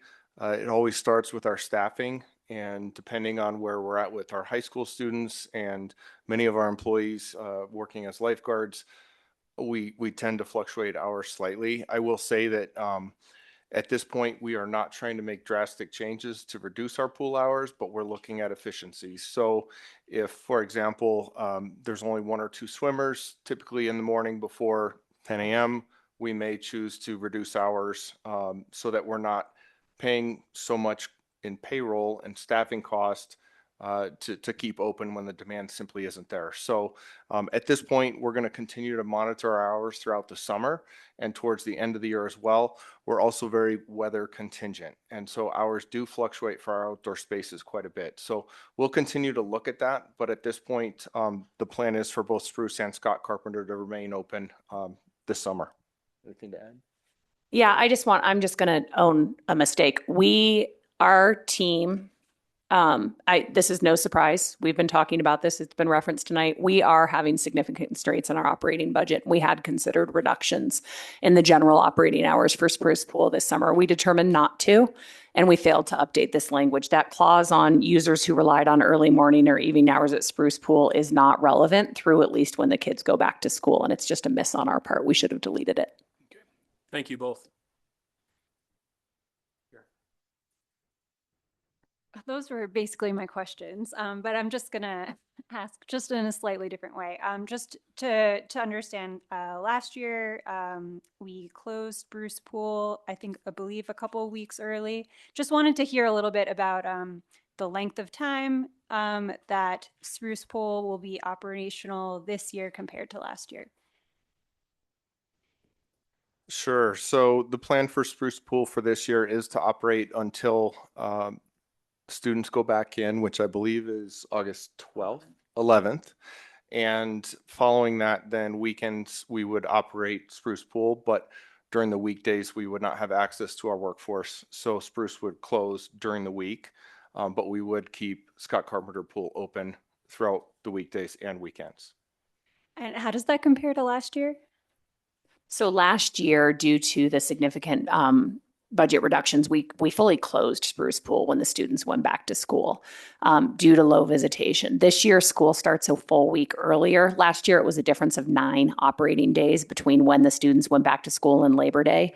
And with so many other options at the 3 indoor recreation centers and Scott Carpenter, we did choose to take that $25,000 budget savings. This year, the students go back August 11th, which means there's 3 weekends between, and they're the hottest weeks of the year. So if we were, in my dream world, school would start in September and we'd have a workforce through the hottest days of the summer. That is not the case here. And so we do have to modify operations when the students go back to school. And so Kira, you asked it. I want to answer that really directly. What is different this year from last year? Last year, Scott Carpenter opened around May 5th. Our workforce, as Scott mentioned, it is heavily student-based, and we simply don't have the workforce to open then. We could have. We had planned on it. We don't have the staffing. We'll open May 15th. Operating hours will be similar through most of the summer. There will be some adjustments to the leisure pool features at Scott Carpenter Pool. That facility is heavily subsidized. It takes a whole lot of staff. I think it's $14 an hour to have everything open. And so we'll talk more about that through budget development. Spruce Pool, largely the same as last year with weekends through Labor Day. Okay, great. I think people will be excited about that. And then just quickly, did want to hear, in previous years, have there been drought alert stages 1, 2, and 3, or is this potentially that we would be in drought stage 1? Would that be something that we haven't seen in past years? I don't know off the top of my head the last time that we had a drought in the city, but I know that this is a highly fine practice. We live in the West. Water is a big deal. And the city utilities department, they are phenomenal at water planning. Luckily, we have over a century of water rights, which means we're not as impacted as some of the cities in the county. But the utilities department leads the citywide drought plan. Departments have drought plans. And so, Kira, I think that your question is this something we know how we're used to doing, and does it happen? And the answer is yes. Unfortunately, that seems to be reality. Shannon, do you have any questions? Okay.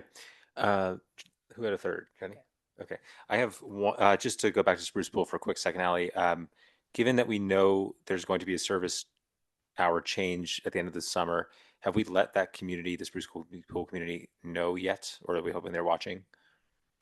I should confirm we make that sound like a done deal. It's not. We left that vague because last year, you all remember, except for Channing and Dana, we proposed a new membership structure.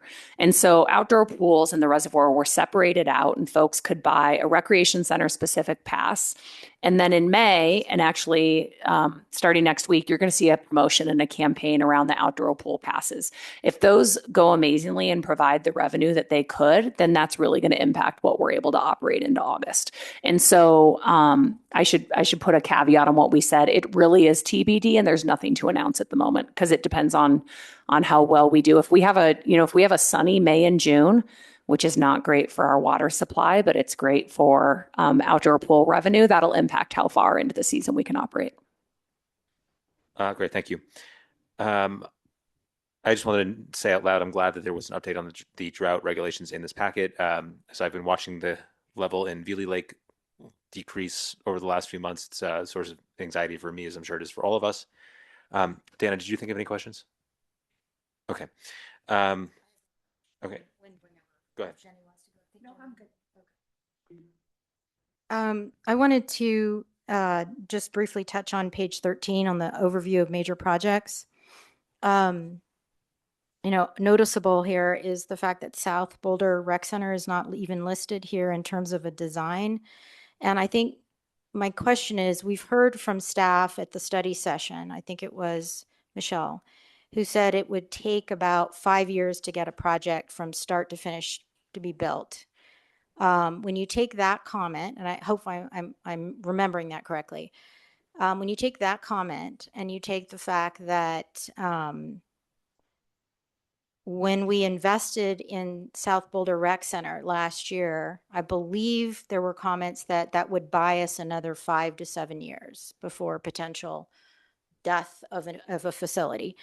What my concern is, or my question is, at what point do we need to initiate design for a replacement facility like South to avoid a gap in service? And it just feels like we're up against the clock here. And I know there's no magic number when South is going to die, but if that's the facility that's going to die first in the next 5 to 7 years, then why wouldn't we be investing in some level of design, and why isn't it even listed here?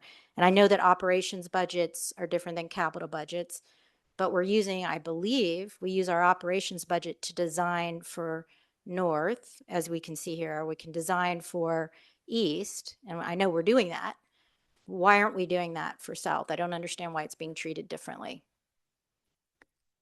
It's not being treated differently. We start design on a project when we have a funded capital project. You want to tie design to project in a funded project. Otherwise, we would get in the place where we could be designing projects that may not be built for 5 or 10 years, and then you've invested in a design that is obsolete for whatever reason. And so design typically begins when there is a funded project. And for folks who may or may not have gotten a chance to watch the April 9th City Council study session, I'll just share that there are 15 buildings across the city that are in what our facilities experts are calling really critical condition. South is certainly one of them. And I can report back. I know, I appreciated your acknowledging, Vaughn. No one can predict when there might be a failure at South that would impact operations. We think the money spent last year, the $2 million to invest in some of that infrastructure, is really giving us time to plan thoughtfully for both South and other buildings across the city. And so, just to be clear, it's not being treated separately. The projects that you see up here in design have a funded project associated with them. But we don't have the money for North or for East. We're asking for more money. I know we're actively asking for more money because we only have about 53 million allocated for East. I know at the last study session, what Megan said was we needed about 7 to 17 million to complete East, and maybe 24 million. I can't remember the numbers off the top of my head. But in order to move the pools and do all the other work, not move, you can't move those things, you're rebuilding them. But in order to do that, what I heard Megan say was we needed another at least potentially 17 million to finish East. And I know we don't have money for the North renovation, but somehow we have money to design these things, but we don't have money to design South. So that doesn't make sense. Do we have, am I confused? The North Boulder Recreation Center project's not in design. It's in but the same phase as here on South. the list. North the park, Boulder. ma'am. Oh, okay, sorry. East Boulder Community Center, Q3. Okay, sorry. That's my bad. Sorry. So do we have a South Boulder design at this point? Is there something out there that we just haven't seen? Is there something? How did we price the 45 to 65 million? All of the projects at this point are priced based upon the general, very, very general programmatic information that the PRAB received in October and in February and in March. And I feel like those memos have several caveats for South and North that they are $20 million range is exactly because the projects have not gotten into design and we don't know the square footage. We don't know which amenities will be included. And that's why you have such a wild estimate. So we have no design on South that can be shared. Nothing's been done. I'm trying to understand. Do we have have we asked the architecture firm to design anything, even at a concept level for South for a rebuild? I think folks know the answer to that is no. There's no funded project. We've clarified that multiple times. I just want to make sure there's absolutely no design actively being done for South. So there's not even a concept plan. Okay. Thank you. So a little bit around what Yvonne is asked. I guess I would wonder why East Boulder Rec Center is on the project list if all across all three rec centers you're not looking at a holistic answer. Because why would you move forward on an East Boulder Rec Center renovation without the context of North and South being taken into consideration? It was. And so the East Boulder project was proposed first in 2021, and it was prioritized based upon information known at the time with the renewal of the community culture, resilience, and safety tax. It was listed as a project with Boulder voters, along with others, such as the civic area. And it was proposed by staff for many reasons, but it is at twice the size of South. It serves more people. It is also in failing condition. It meets a lot of different needs for the community, and that is not to say the South is not important. We are hoping to invest in all three recreation centers. That was the subject of the March 31st study session and the April 9th study session. So the East project is funded, and now moving forward, we are seeking to identify funding for South and for North. But if you're looking at the services that are going to be provided also at East, I would think you'd want to look across the whole network. Oh yeah, thank you for letting me clarify. Decide about, what you're going to renovate or expand or whatever at East. You'd want to look across all three locations to make a decision on what. I'm not Correct. getting specific Yeah. about No, I South understand. and what's the South design going to be, but I would still think you'd want to look at all three locations and say, at this place, we want to focus on this. So we're going to put in the capital to focus on that. Yep. Yeah. So we have done that. versus Thank doing you. Everything everywhere. Yeah. right? So let me clarify. In 2024, so funding, while voters approved East as a recommended project in 2021, funding was not allocated for the project until the 2024 budget. And so with the 2024 budget, we had funding to begin the design work I just referenced. We did that design work by launching a project called the Future of Recreation. And that was a project to look across the system at all three recreation centers to understand how they were meeting community needs. And that there were two goals of that Future of Recreation. One is to inform the design of the East Boulder Community Center so that it considered the needs of the system, and to inform future projects at both North and South. And so while there's not a concept or a design for the South Boulder Recreation Center, we do have a good idea from that project what folks would like to see in a future South Boulder Rec Center. And I would love, Shannon and Yvonne, I'm happy to offer for both of you. It might be good to have some time to catch you up to speed on those projects. There's been a significant amount of time. Your quickest resource, and I think it's one of the links I owe you, is the October Recreation Needs Assessment. It summarizes that look at the whole system and how we would invest in all three recreation centers, including the South Boulder Rec Center, not at a design level, not at a concept level, but at a programmatic level. Okay, thanks everybody. And Ali, that's a good suggestion. If you don't mind, would you put together an email for Dana and Channing, just that the kind of key links for the rec center projects? I think we need the needs assessment, we need the facilities plan, and maybe the YouTube video of our study session from last month, which is riveting. And also then the most recent city council study session, which is also riveting. Okay, so we have a motion to approve the consent agenda. Why don't we vote on that agenda, on that item? All those in favor? I'm sorry. I forgot to ask about the reflexology footpath. Apologize. I would like to move the meeting on. Can we keep Yep. it brief? I'll make it brief. Okay, thank you. Is on that agenda item, is that going to be, are there going to be operations or maintenance budget assigned to maintaining that path? I raised that at the last meeting about the goose excrement, unfortunately, at Harlow Platts. And I just want to make sure that there would be an operations or a maintenance budget assigned to that footpath, because that concerns me a little bit.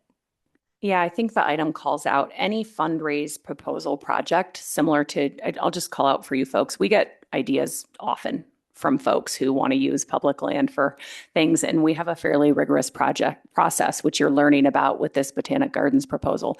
Similarly, with this barefoot path, it is required that the fundraising include not just construction, but ongoing maintenance of a new amenity. Okay, perfect. Thank you. Okay, any other last minute thoughts? Okay, let's vote on the consent agenda. All those who are in favor of approving the consent agenda, please say aye. Aye. Aye. Okay, all those opposed? Okay, the consent agenda is approved. I actually have to abstain from approving Oh. the minutes because I was not at that meeting to be able to agree. Fair enough. Okay, we'll count you as abstain. Okay, thank you. That motion passes. We will move on to, and we have no action items tonight. So we'll move on to, what are we moving on to? Yes, matters from the department. Thanks, Jenny. So, Ali, I turn it over to you. Thanks. This first item, I am going to introduce our senior landscape architect, Shihomi Kuriagawa, and city planner, Charlotte O'Donnell, to talk to you about the civic area.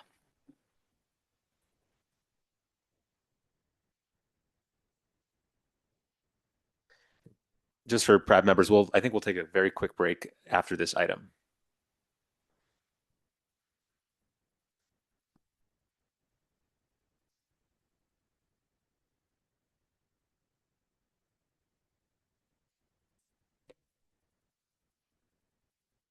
Yeah, I just want to, especially for our newer board members, the civic area has been a project on the PRAB's radar for a while now. This was another named project in the 2021 Community Culture Resilience and Safety Tax.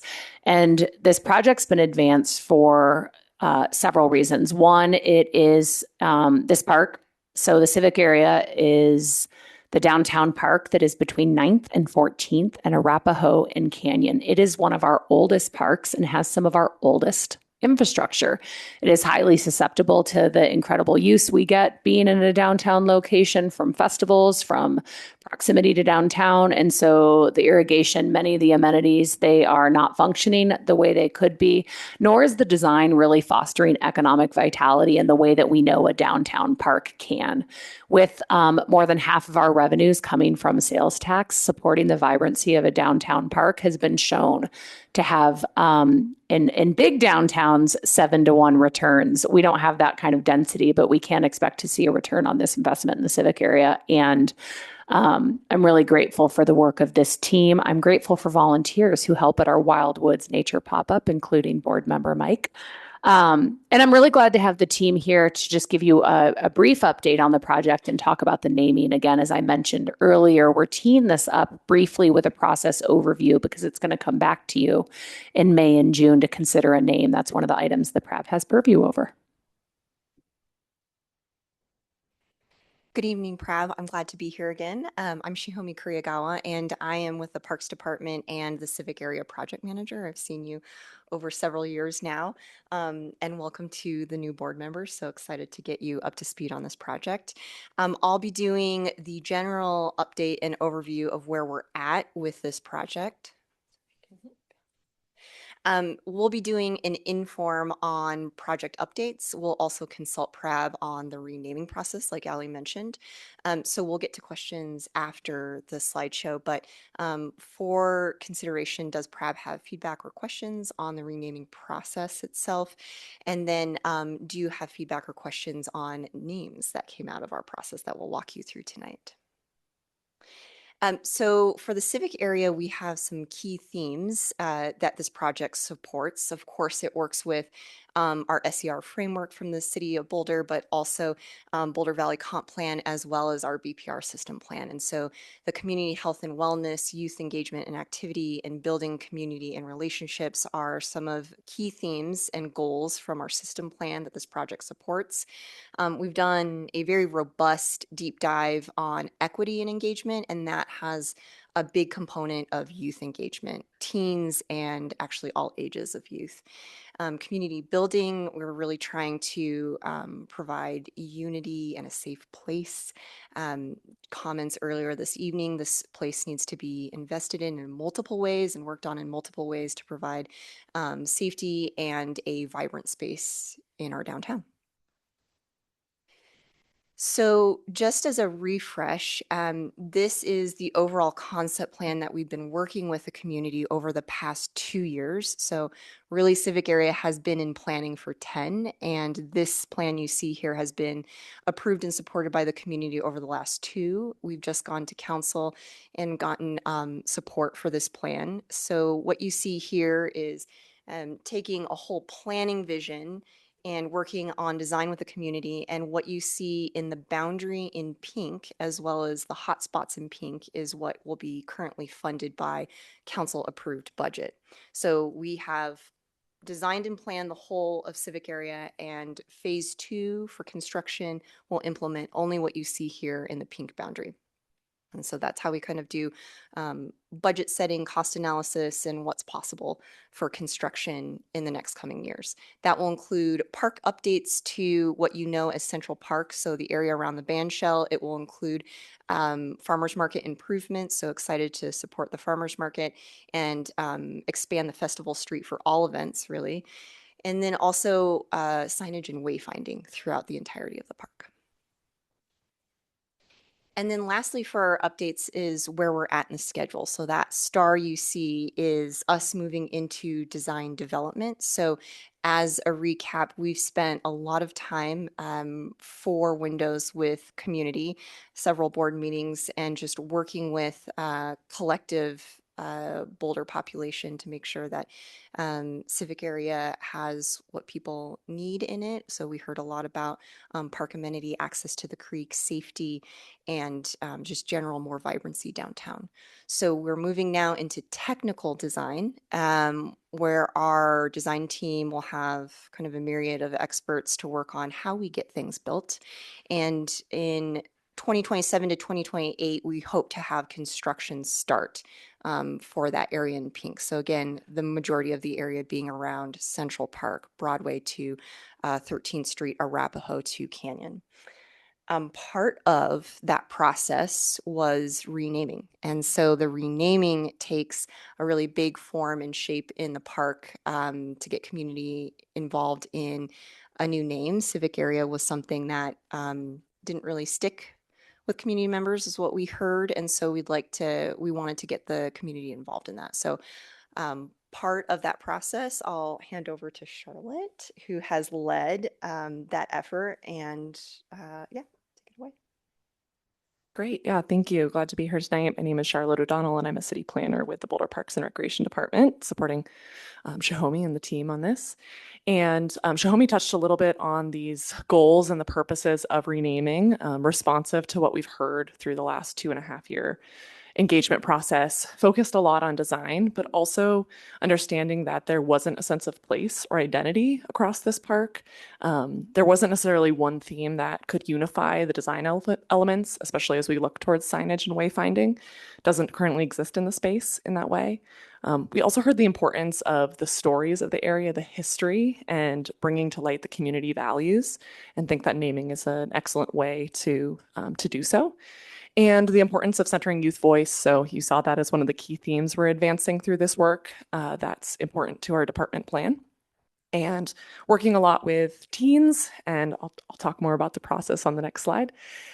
And but also engaging the broader community to re-energize this park. We know there are challenges in the space, and we want to inspire that long-term connection that really stewards this vibrant downtown place.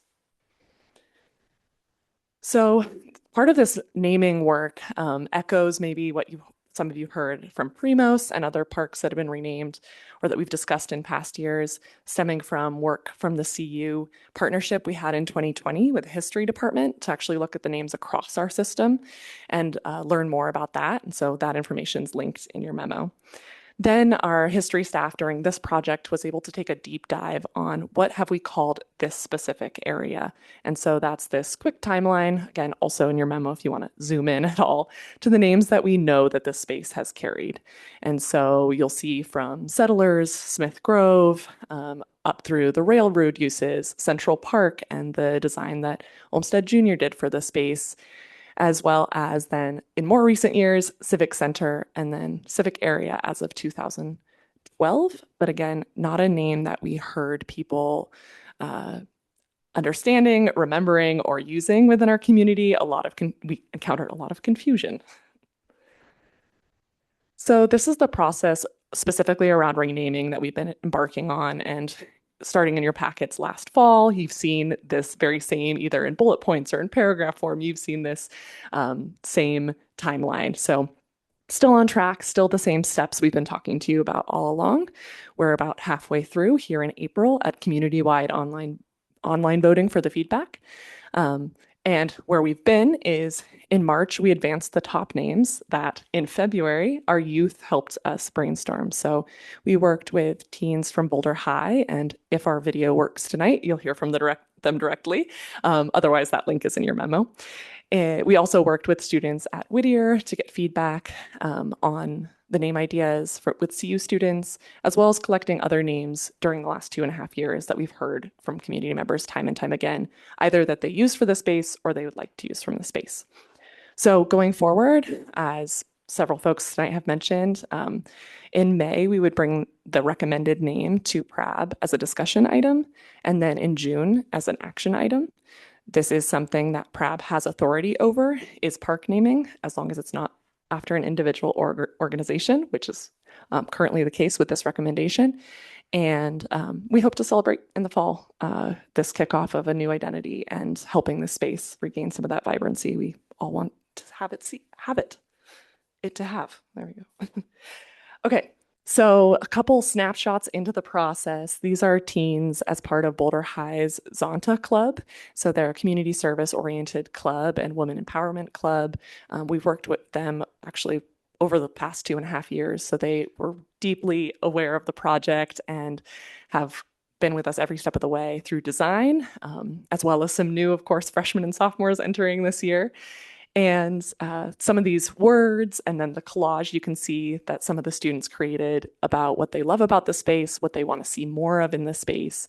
And then you can see this was actually this past Saturday. We were out at the bandshell at the farmers market and BMOCA's Dia del Nino event. And these are some of the students talking to another community member about what names they like best and the different meaning behind the names that they are recommending. So let's see if the video works. There's a club called Zonta at my school, and we have been working with the city to name parks, and me and my friends have come up with a bunch of names. We've taken like different words and put them together, and we came up with the name Civic Soul Park. We all kind of like the nature aspect of Boulder. We all really like flowers, and we like the whole garden aspect of Boulder because it's kind of something that makes Boulder Boulder. If like there was like a space like designated to us, like I feel like teenagers would go and hang out outside with their friends and stuff. It's important for us. We get to experience the rebuilding of it and our kids could experience like the new park. It's because like we're gonna be the ones going there, so I feel like we should really have a say on like what name we should want to have for it. So I think I feel more confident about talking to my legislators or talking to the government about like community opinions and stuff and how we feel. The name we want for the park is Sunset Plaza. I feel like I feel connected to the name because it kind of binds both of my cultures, like being bicultural, like the word plaza, like in Spanish, well, it can also be in English, right? I think at first this project was a little bit hard. You know, you don't see many teens kind of giving their opinion on things. And for me, I would just kind of say like thank you for like giving us opportunity to do this, because like it's kind of rare where teenagers like us get the opportunity to like do this type of stuff and give us like the creative freedom to like design a park and like help name it, which is like just something like kind of like honorable that like I feel really special for.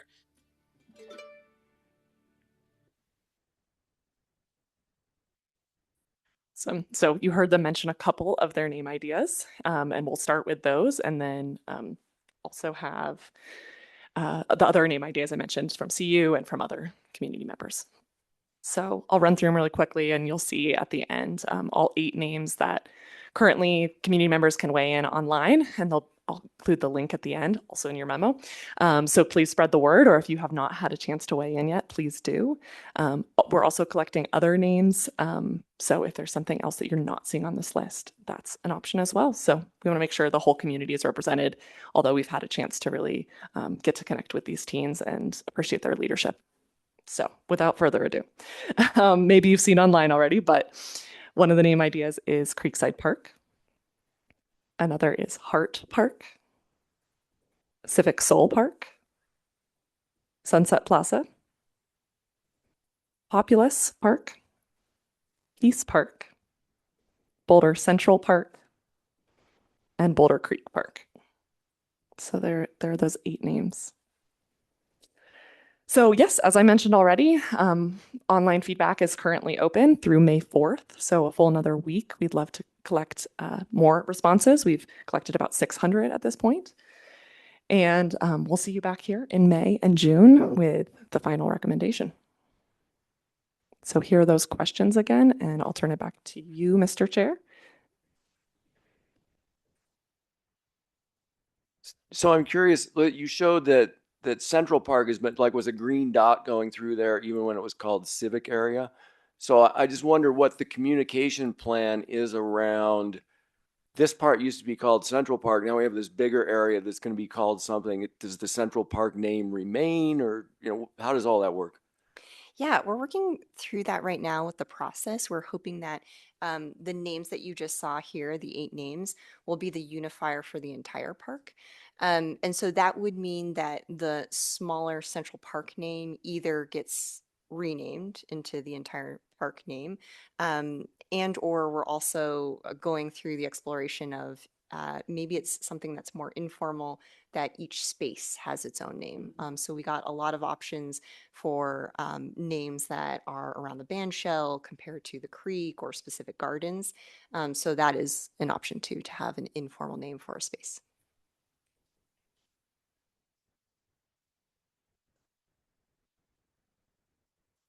Thanks for walking through the process. And I love to just see how, we started with involving like youth and teens and making them part of the process. I think that's a great way to start the community input process. So thanks for showing us that.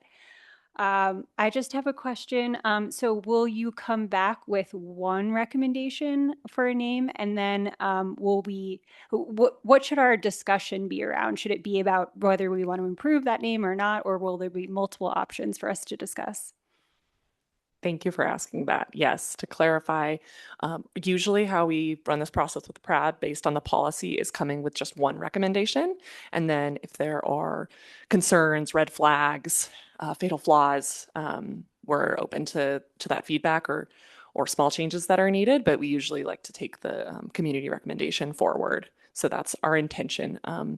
As we are still collecting some extra names at this point, we might see some variation to the 8. So it is possible that we bring PRAB maybe one main recommendation or 2 potential recommendations. But yes, really a high level of your looking for a high level involvement from you all, not necessarily down in the weeds. So thanks for clarifying.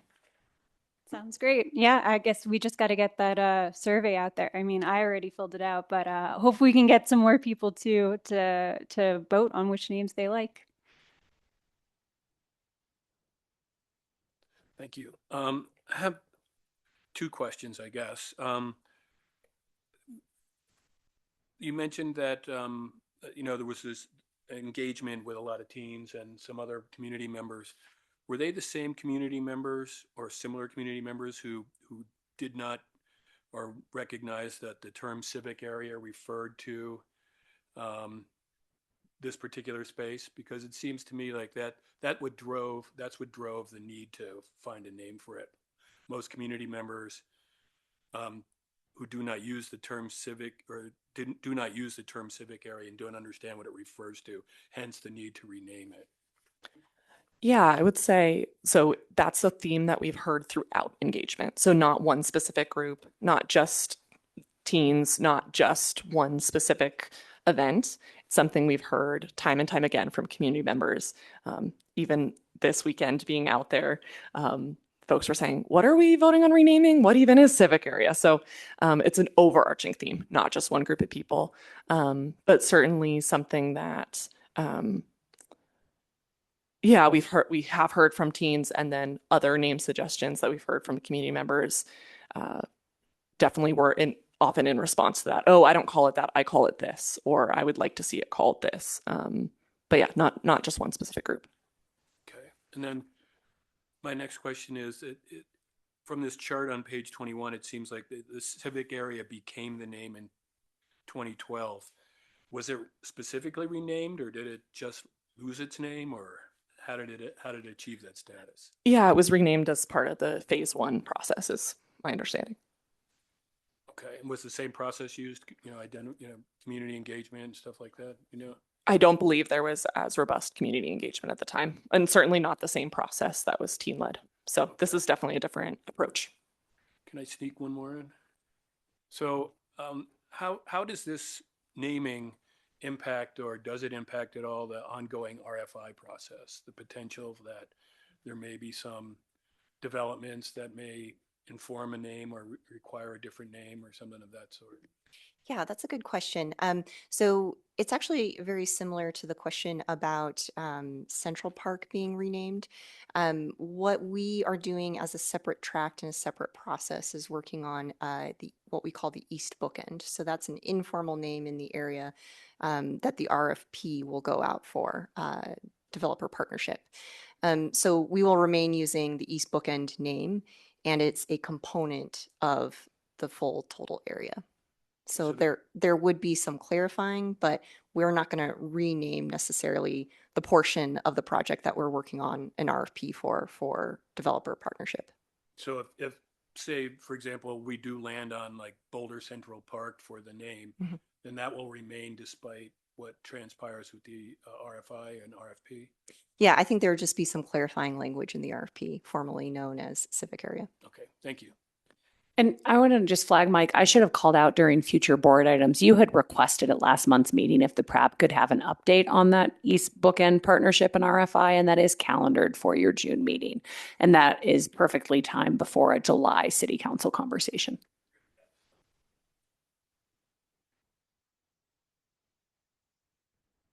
My questions, I have two. How are you collecting other names from people? What is the process for that? They can be submitted via the online form. And then also at the in-person event we were at this weekend, we collected them there as well, via Post-it note. I'm going to colloquy on my own question. How do you then vet the names? So like, if you get, we're not going to have 100 names we're choosing from. So what do you decide is viable? How do you decide what's viable? Yeah, we might, for instance, something that's come back that's very popular is just the idea of the creek. And so if we get a variation on Creekside or we get a variation on Boulder Creek, that might be something where we bring to the PRAB that as a recommendation to consider, because we think it fits the themes that the community has been expressing to us, even if it wasn't the exact name that was available to be weighed in on at this point. So Does that make sense? So, and we're not asking people, and we're trying to be clear in this community engagement, we're not asking people to vote. We're using the word vote. We are asking people to weigh in and provide feedback. So it's not going to be a direct, necessarily one-to-one outcome. So appreciate you also helping to spread that message. And that's how we would use name recommendations is trying to look at the broader themes around the name rather than maybe a specific name recommendation. Okay. And then my official second question is, I found it interesting because like right now it's Central Park. I call it Central Park. I know that's not really what it's called, but I call it like the Bandshell Central Park. So if we were to, like you were mentioning, if you were to have kind of one overarching name, but then little names, does that, do we just, does that fall under our purview to approve as PRAB since we have to approve the name? Or is it just the one name and then the subsections are just subsections? The policy is clear around park naming. Individual amenities are not included in that or even park areas. So we really are looking at the comprehensive park name. Okay, great. Thank you. That's it. I don't have a question about renaming, but I do have a question about the cost of the project. Can you tell us ballpark how much this project is going to cost for construction?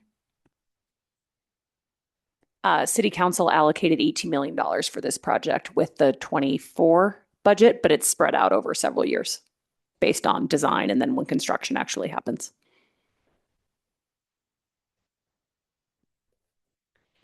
I think it's great that you got feedback and kind of a working session from young people. I guess I would be very interested to know, for example, if any time was spent on historical context. For example, even geographically, I look at the park being between Canyon and Arapahoe, right? And you look at the history of the region, and I would think maybe there might be a Native American name that you might consider, or even just Arapahoe Park or something like that. And I'm wondering how much effort or activity was done in terms of putting together a list of names from the non-young community. Yeah, so to start with your first question around historical context, as you can see, you just got one brief slide, right? That summarized some of our history work, but we're fortunate to have history staff that helped us do a deeper dive, not just on the naming, but on the area. And that's been a background for this whole project. And it was also something that was very important for us to share with the youth. So they got a much longer session than you all are getting tonight. And we actually had 5 different sessions with them that our nonprofit partner Growing Up Boulder helped us design the curriculum for and lead. And so again, they had seen a lot of information through the design process that many of them were involved in, but we did a fairly robust sharing and conversation around Indigenous history of the area, streets and location within the city, the natural history of the area, as well as the arts and culture history of the area, and as well as aspirations for the future of the area. And I mentioned those as kind of 4 themes because our curriculum was structured around those 4 themes and trying to dive into them. And then each group of students actually took on either one or several of those themes and did even a deeper dive then as kind of in their independent groups. And so, yeah, so that was a very important part of this. And so the first 4 names that we shared were, and I'll go back, let's see, the slide is kind of maybe too small to see, but you see the first 4 came out of that process with Zonta, and the following 4 were names that we heard from other community members. So that includes people from all age ranges.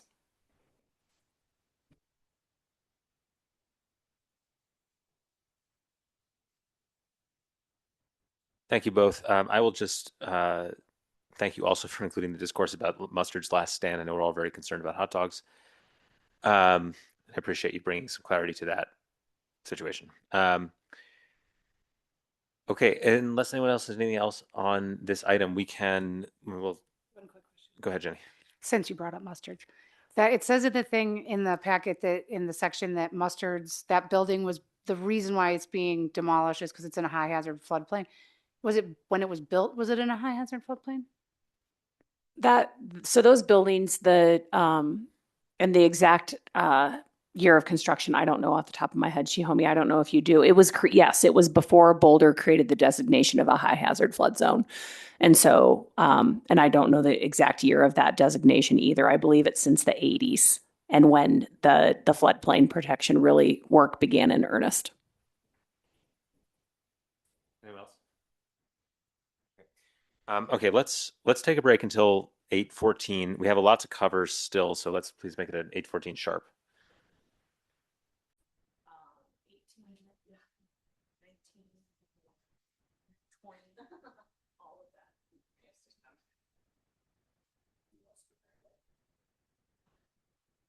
Yeah, I mean, let me just look at this. So in May, they're just seeing ATV.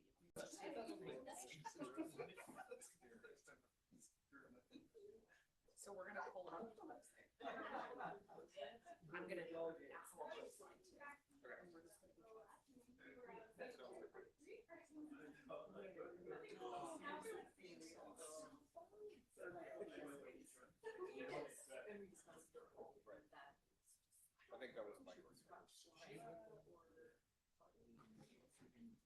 Okay, I think we're all back.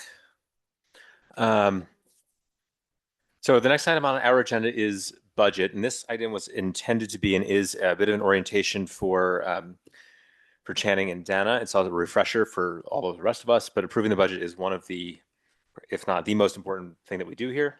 However, it's 8:15 at night, and we're significantly behind schedule. So I think what we're going to do is get a condensed version from staff, and they will then follow up with our new members and anyone else who maybe wants a little bit more of a deeper refresh on this process. Allie, do you have anything to add? Yeah, Clarissa, if you'd go to the next slide, we'd like to consult with the board. I've been talking with my talented colleagues here. It's 8:17. We're about an hour behind where we thought we'd be, and I just want to recognize that you have matters from the board and other items. So we were going to do 4 things with this overview tonight. We are going to talk about your role during the budget process. That's really quick and easy. We are going to give the 101 on our funding sources. That is really helpful, certainly for Dana and Channa. See, folks, this is not good. Dana and Channing. I think it's valuable for all the board members to hear that. So we could go through those funding sources or not. I just peeked. If you go back to the future board items, your May meeting is pretty light at the moment. So we could do bits of this, or we could move it all to the May meeting. There's actually room in the agenda. So the review of the funding sources, I do think it takes better brain power than 8:15 brain power. We're going to talk about the 2027 budget process. That is not time sensitive. It could move to May, and we're going to give a very high level overview of our 2027 CIP.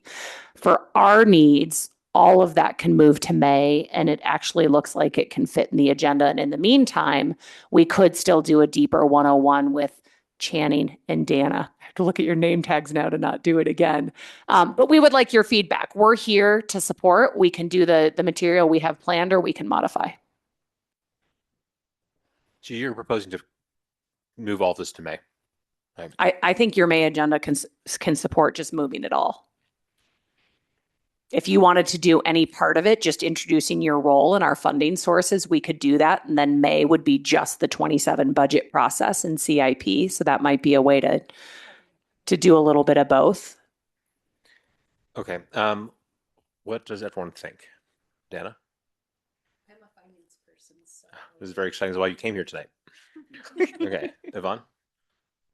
Oh, I guess the only question I had was, if any of this is council for their May 14 meeting, are they waiting on us as a body to make any recommendations that we might be deferring till, I guess, if we move this finance conversation? There is nothing in this item that impacts any timing. If any of it were to move, it doesn't impact anything except your May agenda.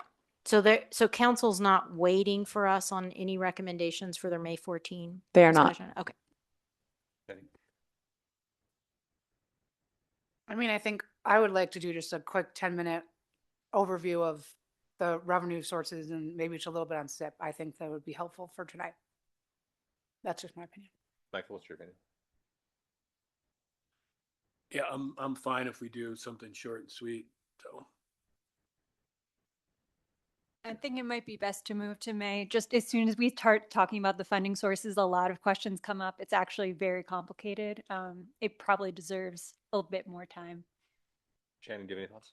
I'm open to a quick overview, but admittedly for me, it would be helpful for me to like read through the materials more than I've been able to do before having it presented to me. I like to kind of get a double dose, and so that works. So deferring would work well for me.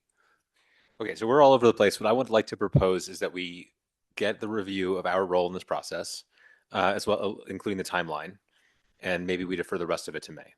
Does that seem okay to everyone? Okay, all right, let's do that. Yes, a special thanks to Stacy for staying through 8:15 to just come back in May. I'm very grateful. Sorry. That's how it goes sometimes. This is how it works for us as staff.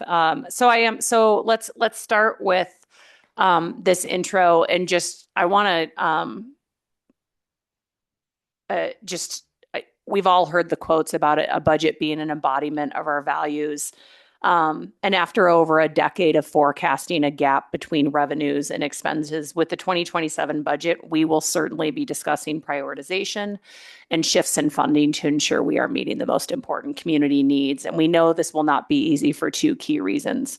One, our budgets were significantly impacted by revenue loss in 2020. As we have restored services, we have done so very thoughtfully and very carefully. And so there really are not easy opportunities to reduce expenses. And then next, just so much of what we do is so deeply valued in the community. Parks and Recreation contributes to health and well-being, to quality of life, to economic vitality, and connection. And any reductions will have impacts. And our work ahead is to ensure that any reductions are considered carefully, and that we evaluate with every decision who is impacted and who benefits.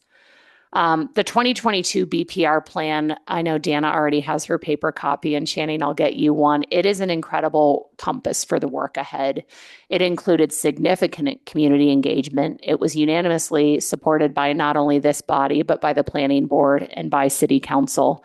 And so as we develop the 2027 budget, we will be leaning heavily on the policy guidance of the BPR plan, and most heavily on these two themes that help us tell us to take care of what we have by prioritizing maintenance and reinvesting in our existing parks, facilities, and systems, and then financial sustainability. There are many demands on every dollar that we spend, and we'll need to focus on core services and community priorities.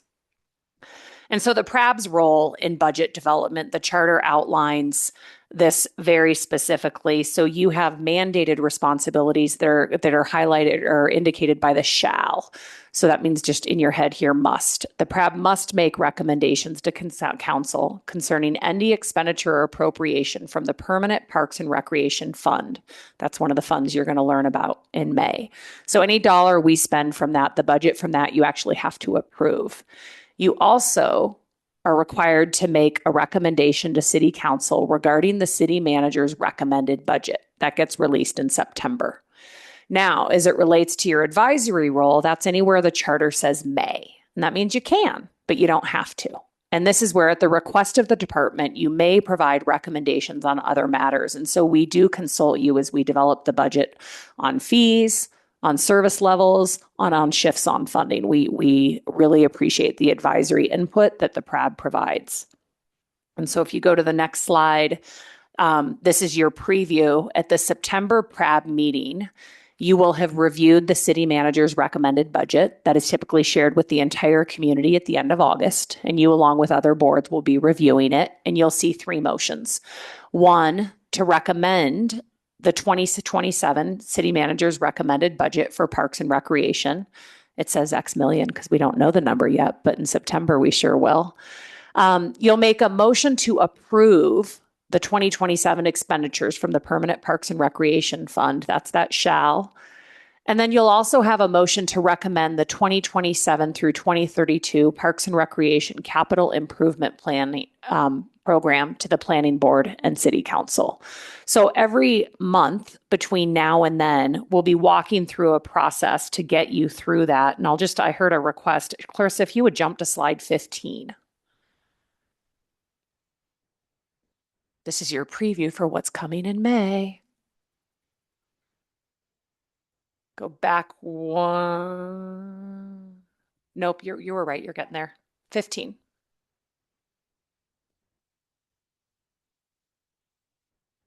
I think you're too far. That's okay. You can't see the numbers. Oh, right. Go back. I'll tell you when we're there. It's a timeline with five columns on it. There you go. Ding, ding, ding. So in May, you'll see we actually weren't going to be bringing you anything around the 2027 budget. What we were going to be bringing you is an adjustment to base. And Stacy can explain this process if you don't mind if I just. Yes, good evening. Stacy Hoffman, Senior Budget Analyst, and nice to be here with all of you tonight. So the city does have an adjustment base where we can change the city council approved appropriation with city councils. We do this about twice a year. And really for our department, the first adjustment to base that will be brought to you will be increase in revenues due to grants and then donations. And then we will also have the carry forward capital improvement program dollars that were unspent in 2025 and brought forward into 2026. So it does formally change our appropriation to the budget. And that will be on a consent. Thanks, Stacy. Scott Schuttenberg again, Deputy Director. So looking forward at the rest of the calendar through the year, first and foremost, our staff are already working to establish their budget and make recommendations for any changes or adjustments internally. Those then get submitted internally to our leadership team and our business services team to review and make recommendations. But what you'll see in May, Stacy just mentioned, but then in June, we will present the department's proposed budget here to PRAB. And we're going to be looking to you all for input on that budget and feedback. And then in August, we'll bring forward our fees. And so we are already looking at fees and what adjustments we take into consideration, fees that occurred, changes last year, consumer price index and some of those changes to our expenses and whatnot, but we'll be bringing those fees to you in August. And then as Ali mentioned, in September, we'll have the city manager's recommended budget. And so you will have that, that formal role in recommending the budget at that point in time. And then city council will be doing their study sessions and their readings October 1st and 15th. And we hope to have an approved budget there in October for the entire city. Any questions on the process? What's the fiscal year for the city? The fiscal year is January 1 through December 31st.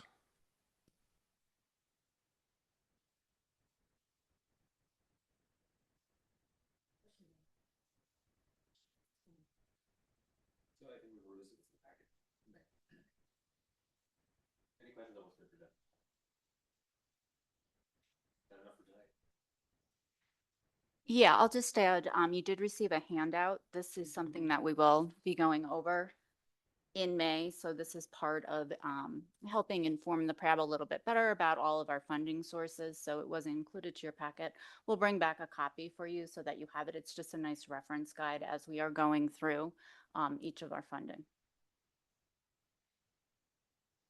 Stacy and Scott, thank you both so much for adjusting tonight and coming back in May to share with us the glory of 2027 budget development. I appreciate our CIP team was here, and we'll be back in May. Thank you all for being flexible.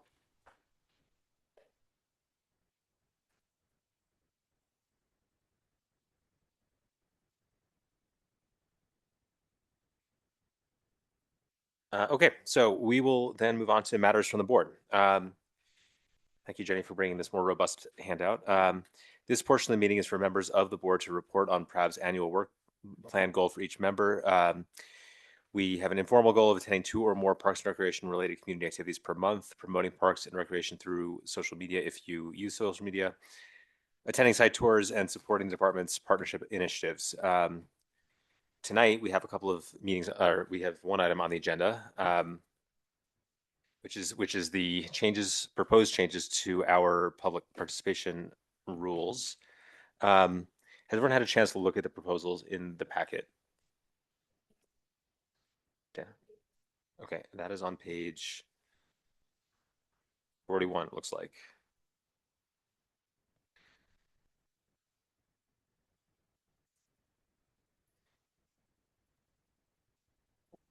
So the intent of these rules. Oh, I feel like it was me.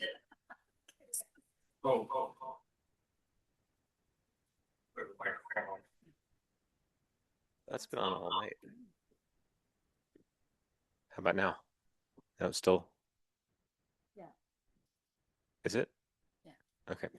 So the intent of this proposal was to put some constraints around public comment, not with the intention of stifling the community's ability to speak to us, but more just to keep these meetings on a timeline that we can predict and plan around, and to make sure that we're ending on time. I don't think anyone in this room intends to or desires to silence the public or restrict their ability to speak to us. However, I think there's also an interest in getting out of here at 9 o'clock or close to 9 o'clock. Okay, so let's do this. Does anybody have any questions about the language itself? So I mean, clarifying questions. You're not sure what this means. There's a sentence that's confusing. And I'll start with you, Channing. Okay, Kira? I understand the language. Okay. I have questions about that. Okay. I understand. Okay, maybe we didn't need this point. So let's just move to discussion. Unless you have questions about language, Dana or Yvonne. Okay. Okay, so let's start with you again, Channing. What are your thoughts on this matter? I'm really concerned that 2 minutes is not very much time. I really kept an eye on the timer as people were speaking today. And while some folks, I think, squandered their time on a little bit too much context, I sympathize with the ability to get your point across in 3 minutes, let alone 2 minutes. Okay, Kira? Yeah, I agree. And maybe this was because I know we did talk about it last meeting. So I might have said something that indicated that I would prefer to move from 3 to 2, but I will clarify that I think we should keep it at 3. Michael? I agree. I mean, I think 2 minutes is just too short, and you end up people speaking very fast and they don't finish their thoughts. And even 3 minutes, as we heard tonight, it seemed to be like a good sweet spot for people to make their point. So I think 2 minutes is just too short. And I'm also, another comment I have is that I'm glad that there's no overall time limit for the public comment period. So, in the meetings that I've attended, we've occasionally had, 15, 20 people speak, but for the most part, it's been pretty limited. And I like that there is no overall limit, or will be no overall limit if we approve it. And then finally, there was a concern raised about somebody not being able, or who had to sign up to speak in advance. I think it may have been Lynn. Mm-hmm. And this proposed language or modified language seems to alleviate that concern because somebody can sign up during public comment, and so their voice will be heard. Mm-hmm. Jenny? I liked the comment about matching it instead to not to city council, but to either open space or planning. I think we might be better served. I think that it's important that we don't stand on our own, because that's just confusing, but we should match up with another board or commission. So I would like to know more about what those two boards do, and then pick one. I can respond to that if you want, because Clarissa did do some research on that. If you okay, go ahead. Yeah, it is 3 minutes, and I appreciate your comment, Kira. That something might have been misheard at the last meeting. I'll share. Sometimes we need to do a better job at clarifying what we heard. And I thought we heard 2 minutes, but we might have captured that wrong. So anyway, open space and planning board are both 3 minutes. Is that accurate, Clarissa?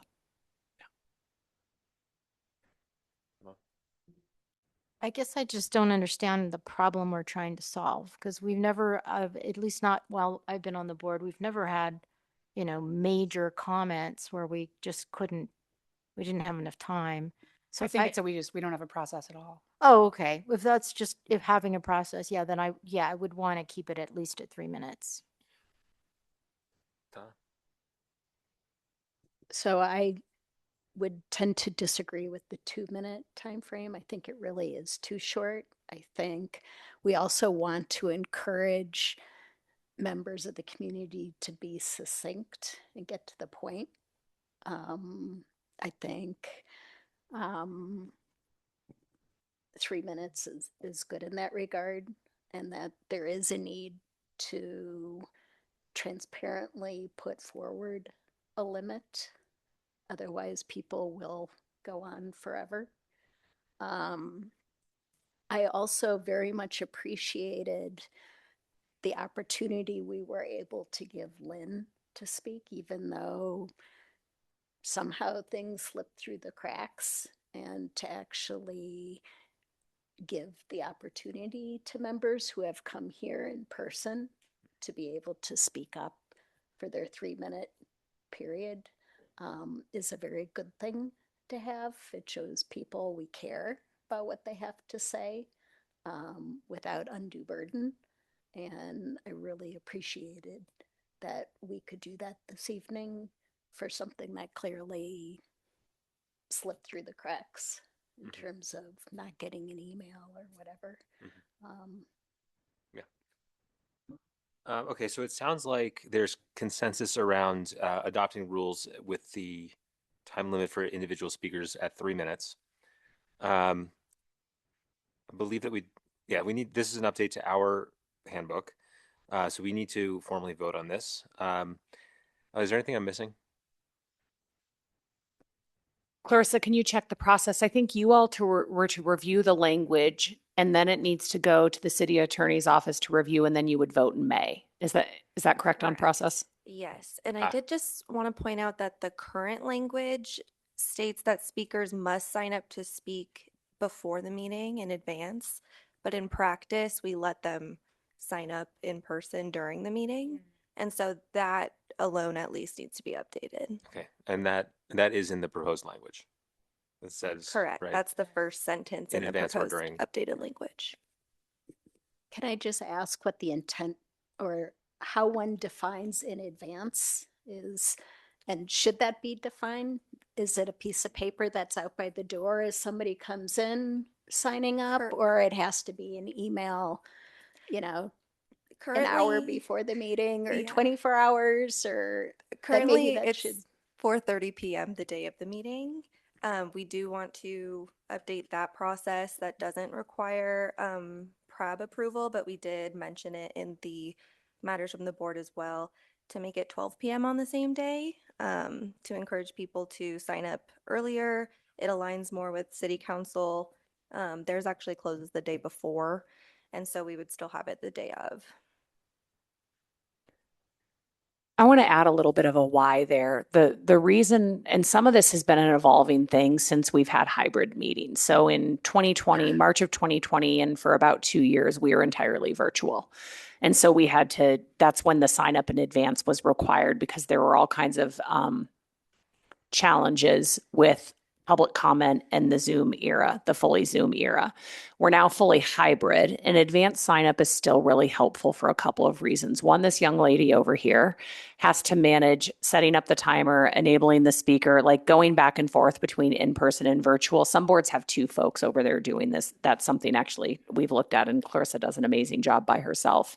But the other reason is it helps with that order piece, and we heard the process improvement of giving folks, and especially if we have, more than 4 4 or 5 speakers, giving folks a runway so that it's not all of a sudden, Mike, you're turned on, go, right?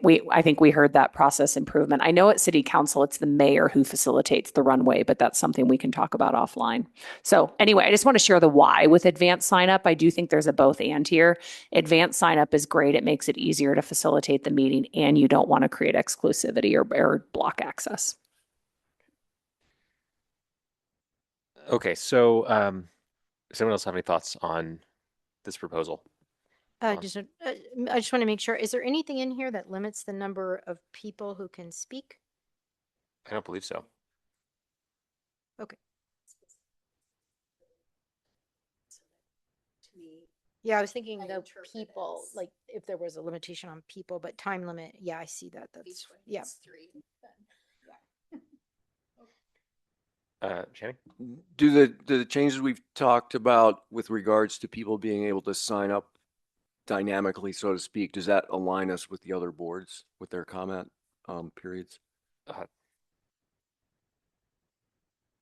The boards have different practices, so I wouldn't really say any boards are aligned at the moment. Yeah, I'll note that the most common practice is to encourage advanced sign up. We've got a similar chart. It looked like Chrissy had something. She'd done her own work. And so I'll just note our team has gathered that. And it is one of the things I agree. We've heard a speaker at public comment say, gosh, I wish it were consistent so I knew what to expect. That's on the city clerk's office work plan. They provide support to all the boards and the commissions. What is most consistent is encouraging advanced sign up while still allowing participation at the meeting. Kira or Michael? No, Jenny? Okay, good. So I guess let's send this language to the city attorney's office with the change from 2 to 3 minutes per speaker. And then we'll vote on it in May. Dan, did you have a thought? Oh, just if we're looking at specific language, do we want to instead say members of the public may sign up to speak either in advance or during the meeting? Members of the public are encouraged to sign up in advance, but may also, or something to that effect. If you're really encouraging to sign up in advance, may seems a little gray. We definitely can. I will say they typically refer to our website language and not the PRAB handbook language, and this is just for the PRAB handbook. But we definitely can reword it to say that if we'd like. We would probably also want to update the website, right? Yeah, okay. Can I ask one more thing, please? Yeah. On the sign up, sorry, can you say again why we have to have a 12 closing period for sign up instead of 4? Is there a reason that's causing problems? Logistically, it is challenging. With the 4 p.m., I do pick up catering, and then I have to reply to all the emails and everything. We are going to implement a form stack, which should make that easier. But there's just a lot of moving parts around that time, so it is difficult. But they're welcome to sign up in person here, and so it's mainly just for the advanced sign up portion. We would prefer having an earlier cutoff time for that. So they can still show up, sign up. Okay, got Yes. it. Thank you. Any other suggestions on the language or questions? Or okay, good. So thank you, Clarissa. Thank you, Allie. We look forward to hearing what the city attorney says next month. And we can move on to matters from the board, which I know I read the text a moment ago. This is really just an informal time for us to share with each other and staff anything going on in parks that we've noticed or that we're doing or that we enjoyed or didn't enjoy. So Donna, do you have any thoughts you'd like to share with everyone? It's okay if you don't. No, I would just say my experience with consent agenda items is usually updates aren't provided as part of a consent agenda. Usually there are things that need to be voted on that are voted on all together. Now maybe within public government operations that's different, but that's been my experience in terms of consent agenda items. Usually it's a package of things that get voted on in one vote. And it's more regular, non-controversial issues that are being voted on together versus updates, which are provided just as information in a pre-meeting package. And I will say that is the intent with our consent agenda. Obviously, tonight we had significant discussion. We don't always.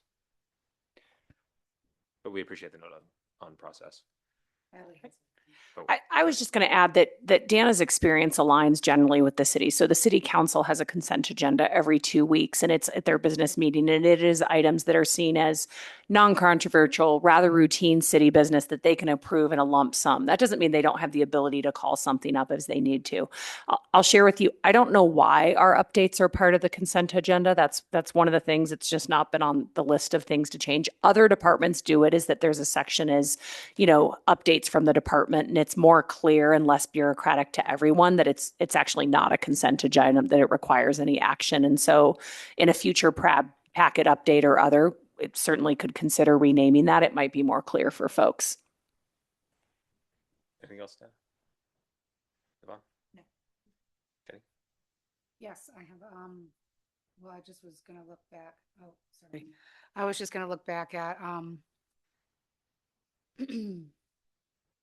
maybe future board items and tours can be where updates are. I mean, if we were to try to move it somewhere where it doesn't require action, it's just, we might want to, because you do a nice job of explaining things like, oh, this is what we've got coming up and stuff. So maybe if updates were in there, it might be something that then isn't motionable. I can talk offline with the team to see when we might gather some examples and see how we might share it differently, and then bring you some options. I don't think it'll happen for May, but for an upcoming meeting and when we have time, I agree. What's sinking into me is something we're really working on, is plain language and making things accessible, and even just the term consent agenda, right? If these are updates, how do we make that more clear? So I think that we could put a project in the pipeline to see some good examples and propose a modification, probably not for May, but sometime this summer. And I think that it was Elliot who combined it. It was during his term as president. He had mentioned, because I think they were separate, and then he decided to put everything in a consent agenda like council. So I don't know if that helps in looking at what we did before that, but I just remember him telling me that he decided on what was in there. So just as an FYI, that's all I know about the consent agenda. And then I had a couple of things that I just wanted to bring up, and I'm not sure if these would be updates for the next meeting or if we want to talk about adding them to future agenda. One is I'm getting a lot of communication from people in Chautauqua who are really concerned about the fire danger and possible signage that parks could help with about, no open flames or however parks can help with that. And I put them in touch with lots of different people, OSMP, fire, and everybody. But anything from a parks perspective, if we're doing anything, I would love to be able to report back to the residents of Chautauqua to let them know that Parks is participating in some fashion based on the 2 fires that we've had up there in a short amount of time. And I also have heard about reservation issues with the new reservation system, some issues with, when pickleball is requesting a court, it all comes up under tennis. And there's also no refunds due to weather. I don't know what any of that is but they're concerned about that. And the reservation system, they're just slightly afraid that it'll show pickleball uses down if we're pulling out information through the system. I don't know if you wanted to comment on that. Yeah, I'm happy to talk about that. So we are still implementing and going through the process of refining SmartRec, our by Amelia, our software. I will say that we're doing our best to track accurately when a court or a space is used for pickleball versus tennis. And we know that the concern was with having the same fee for both a tennis court and a pickleball court. People would reserve a tennis court so they could get for more people playing pickleball on that space. We've addressed that individually with the groups. We've addressed it in the Smart Rec system. We're going to continue to work towards that. And I think as part of our court system plan with dedicated courts starting this fall with Tom Watson for pickleball, we'll be able to really differentiate that and track numbers a little bit better in the future, but we're doing our best to track that right now. Okay, So. thank you. That'll be very helpful for those guys. And that's it. Michael? For anyone who's looking to have a fun time this Sunday, the Boulder Creek cleanup is still soliciting people who want to volunteer. And looks like it'll be a great time. So if you're looking for something fun to do, bring your litter grabbers. So my office recently moved to Pearl Street, but I also live like on Pearl Street. So I have to say, guys did it again. It's absolutely beautiful, all the flowers. And it's just now that I'm there, like walk every day walking to work. Not only do I enjoy it, but I see so many people who are just like stopped taking pictures, like admiring everything that your team has done. So yeah, just wanted to like share the enthusiasm from the community, how beautiful you made Pearl Street. And then I already told Jenny this, but yeah, I went to the South Boulder Open Play over the last month. So I did kind of want to see what the court cracks looked like for myself.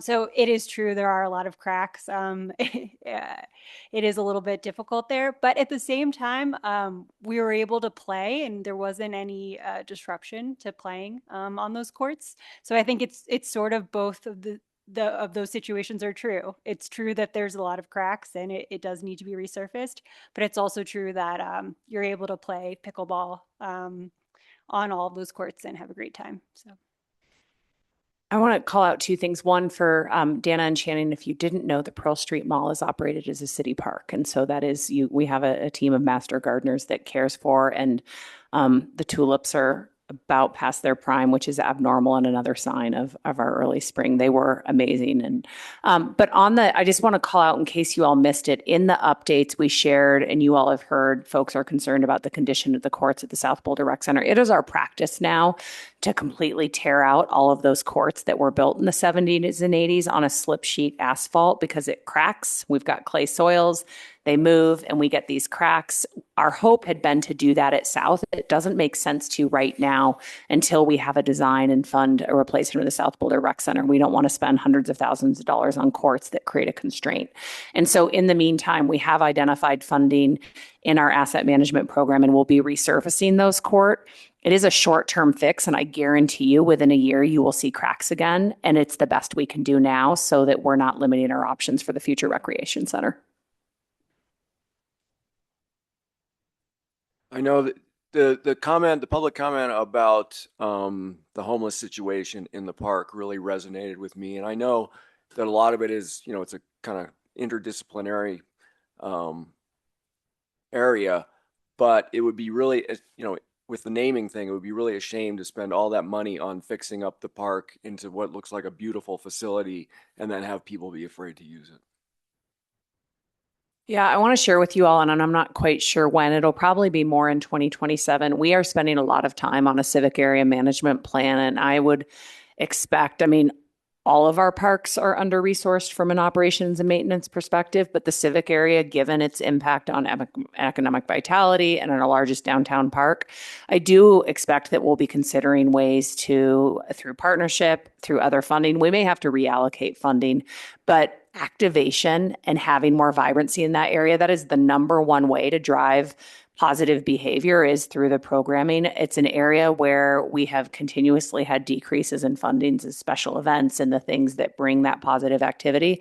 But it's a focus for us to figure it out, not just because of the park investment, but because it should be a great downtown park. We saw with the Wildwoods pilot just what a little bit of activation and something that brings people down there on a regular basis can do. And so, heard. I've got just a couple of things that we'll be putting on the calendar for the next couple of meetings. Is we have Dana and Channing, we have formal roles within this body as liaisons to individual projects. These are, like projects that are sort of higher importance, higher touch. South Florida Rec Center is certainly one. The court system project is another one. Civic Center. So think between now and our next meeting, if there's projects you may want to have a particular focus on, and we'll be reallocating liaison roles. And I think with that, we can probably. Can I turn talk this on. about, because one of the things is Play Builder? Go ahead, please. Okay. I just wanted to mention one of those liaison roles is with an organization called Play Boulder, and Play Boulder is the foundation arm of the Parks and Recreation Department, and they have a lot of good programming that that they do throughout the year within forestry and equitable recreation for youth. They meet once a month. They have a lot of good events and things, and so. If you are interested in being involved with that, well, I'm on it now. I've been on it for 2 years, so we're looking to have somebody else take my place on there. And it's just, it's a liaison. So during this portion of the meeting, you just report, oh, this is what Play's got going on.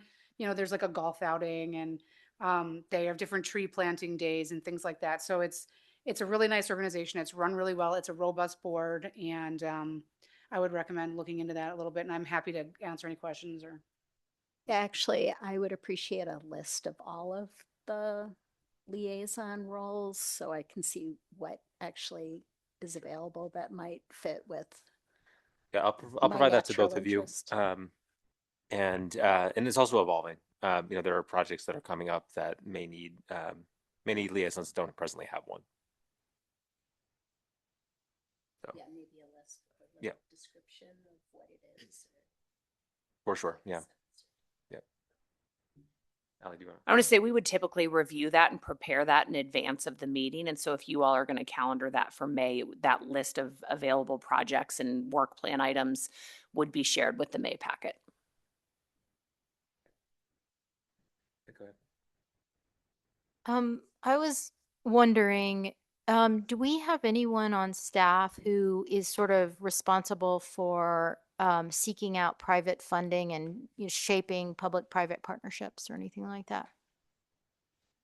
We have a variety of folks that work on it, so it would depend on the subject matter and the topic of it. I would say there's a variety of positions that have that as part of the job.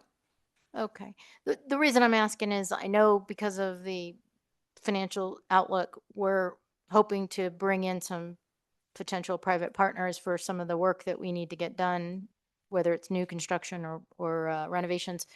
And I just want to make sure that I know there are people who have asked me offline, how do we do that as an organization? And it is a full-time job. Number one, seeking out donors and then finding out like how those relationships could be shaped and how we can create those partnerships. So I just wanted to make sure that we actually have at least one person dedicated to seeking that out, because as we've seen, there are people who have shown up who have money to potentially partner with the city. Yeah, so specifically as it relates to, I'll share a couple of the positions we have. So with the 2022 budget, we created a new position that is a partnerships manager at grants and partnerships. So that person has oversight for our volunteer team, and they do a lot of the grant expertise for our team, as well as they're our key liaison with Play. But that's more at the let's say, we're talking tens of thousands of dollars. What you're talking about, major facility partnerships, that's more in my role. And we've actually made some changes recently so that I have more capacity to do that work, both at fundraising and in partnership building. We have consolidated all of operations just as of April under Scott. We've made some other changes in the operation because there is a lot of potential. There are groups and folks that are interested, community organizations, and we really see it as the viable way for addressing some of the unmet needs in our community. So if someone asks us in the public, they have an interest in potentially, naming rights for a facility or whatever, you're the person that we direct them to? Yes, ma'am. And so Okay. also for donorships, any donor relationship over $50,000, I'm the key contact for a lot of reasons.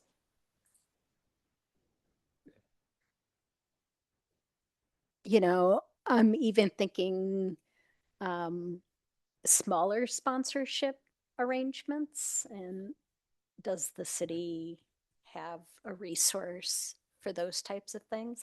I I go to swim meets at VMAC and I see that there are canvases hanging from the ceiling that are local businesses, or I went to a big swim meet in Indianapolis and they had a digital board right by the pool that was 5 feet tall and 3 feet wide with advertising. And I'm wondering what is being done there in terms of not $50,000 donor sponsors, but even, a lot of small things add up. What's being done in that regard? Yeah, absolutely. We do work closely with the Play Foundation for sponsoring of events. So they typically would come out and we'll do movies in the park or movies at the reservoir. They're involved in that. Also with the fundraising associated with the golf tournament that they offer. We are in the process of looking into kind of sponsorship coordinator level positions that would be assisting our marketing team as well as doing some of that sponsorship of our programs. We do right now have a lot of those opportunities. If you go out to Flatirons Golf Course during the summer, you'll see a Jeep, for example, out there, and they've done different sponsorships. They work with different local businesses and whatnot for some different things. But at this point, it's throughout the department. It's not consolidated under one person, and then we work with the Play Foundation. But we are looking at streamlining that in the future, and we do see that as a possibility to generate additional revenue. The position could typically pay for itself, and so we're working on that and analyzing what might be available. I just want to note that Scott mentioned the key constraint is staff capacity. And so as we look at, there's actually a budget proposal from our team, like, hey, we'd like a position.